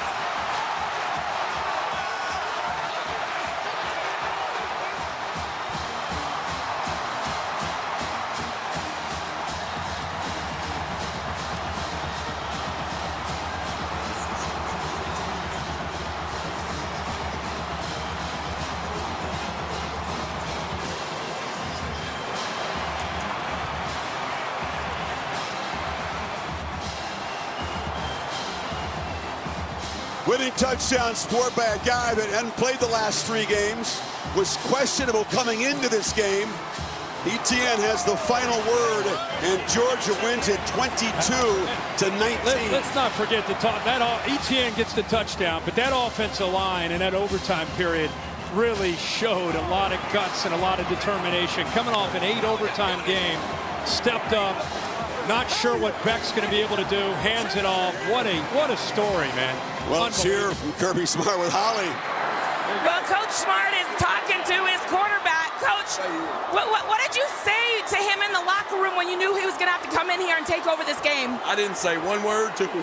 Coach Bobo did, and all the coaches did, and he believed. This kid's a winner, man. This kid's special. He's a winner. Gunner, this is an unbelievable situation, but you've been preparing for this. How were you able to settle down and win this game? I think it just goes back to just the love I have for everybody in the locker room, just all the seniors, and just wanting them to go out on the right way. And you're a kid from Georgia. What does this mean for you? First SEC championship for you. This is pretty awesome. It's just special to the guys I get to do it with. Thank you so much. He's a dog! Raven County, baby! Let's go to Laura Rutledge and Trevor. Trevor, he's in. All right, thank you, Holly. Hey, Trevor, you wanted to get over here to be with your guys, to congratulate Gunner Stockton. What can you say about the way that he led this team when Carson Beck went out? Man, just proud of him, man. He works so hard, day in and day out, never complains. Come in, work day to day. And it just goes to show how much work, he put in. Proud of him, man. Hey, you were able to make such a difference tonight. You weren't even sure you'd be able to play with your rib injury. How would you describe what this was like for you? I mean, I wanted it bad, man. I never been part of something like this. I mean, this is why you come to Georgia. How are you feeling? How are those ribs? Man, great. I've never felt better. This team has fought so well all year long to get to these moments. You've had some low lows at times. How would you describe what this group means to you to get to this point? Resilient. You know, no matter the ups or the downs, no matter how tough the game got, nobody folded. Nobody gave up. Nobody gave in. Everybody came out with the mindset ready to go after halftime. We were down 6-3. Nobody showed any sign of weakness. And that's just what I love about this group the most. Congratulations, Trevor. Thank you. Chris. Went to Florida, did not work out there. Transfers to Georgia with a championship in mind. Wasn't even sure he's going to be able to play. Ends up Kirk with 16 carries, almost 100 yards, and 2 more touchdowns against Texas to go with the 3 that he had in Austin. How about his mom looking down? Have you ever heard a more humble interview in your life from a guy that comes in and sparks his team? I mean, they couldn't get anything going in the first half with their quarterback, Carson Beck. He goes down in the last play of the first half. And a guy that comes in that not a lot of us knew a whole lot about. He was a 5-star. You know, it's not like he doesn't have ability, but he hadn't played. Walks into this atmosphere against what we were talking about, the best defense maybe in the country. And he, and more importantly, his team around him, step up and find a way to get it done. And why do they rally? Because what Etienne said, he works so hard. That's the thing you can't see, right, unless you're inside the walls of the program. 100%. And he never complains. A great attitude, getting very few reps and very little action because Beck played so much football this year. That's what college football, man, that's what you want to celebrate, especially at that position when guys, they don't have patience. First sign of trouble, they're out. Here's a guy that's been prepping in the shadows, doing what he needed to do. Mike Bobo deserves a ton of credit as a play caller and quarterback coach for keeping him engaged, because you never know when your moment might come. Little did he know it would come in this stage with an SEC championship on the line, and the kid steps up and delivers. See how this SEC championship winning play was called by the Georgia radio folks. Scott Howard. The fullback, Etienne the tailback. Beck under center. Hand it to Etienne, straight ahead, touchdown, touchdown, Dogs are SEC champions, Dogs have won it. Well, that was I love hearing those local calls. There's just nothing better than that, except you, of course. You're the best, but I just give that local flavor. What a moment here. Etienne, he leaves Florida, decides to come to Georgia, and has provided such a spark for this team. He's a champ. He said he's never experienced anything like this. He's been a great individual player, but he's never been on a championship team. What a moment for Stockton. He engineered 7 drives, Kirk, in the second half. 2 of them for touchdowns, 2 of them for a field goal, and the winning points there in overtime. And for Texas, what could have been 11 flags, 2 missed field goals, sacked again 6 times, had their moments, had some drops, but at the end, it's Etienne and that offensive line getting it done. So Georgia, as SEC champions, will get one of those top 4 seeds and a bye until New Year's Day, most likely in New Orleans. That's where the SEC champion is targeted. Texas figures to host a playoff game That'll be determined tomorrow when the rankings in the bracket is revealed. What a classic, the first ever SEC overtime championship game. Bill Bunnell produced it. Jimmy Platt directed it for everybody, our entire crew here. Kirk, Holly, Laura, and Bill Lamagna. Chris Fowler saying so long from Atlanta. Dogs on top. Back to the studio. Thank you for watching this presentation of the Southeastern Conference on ABC.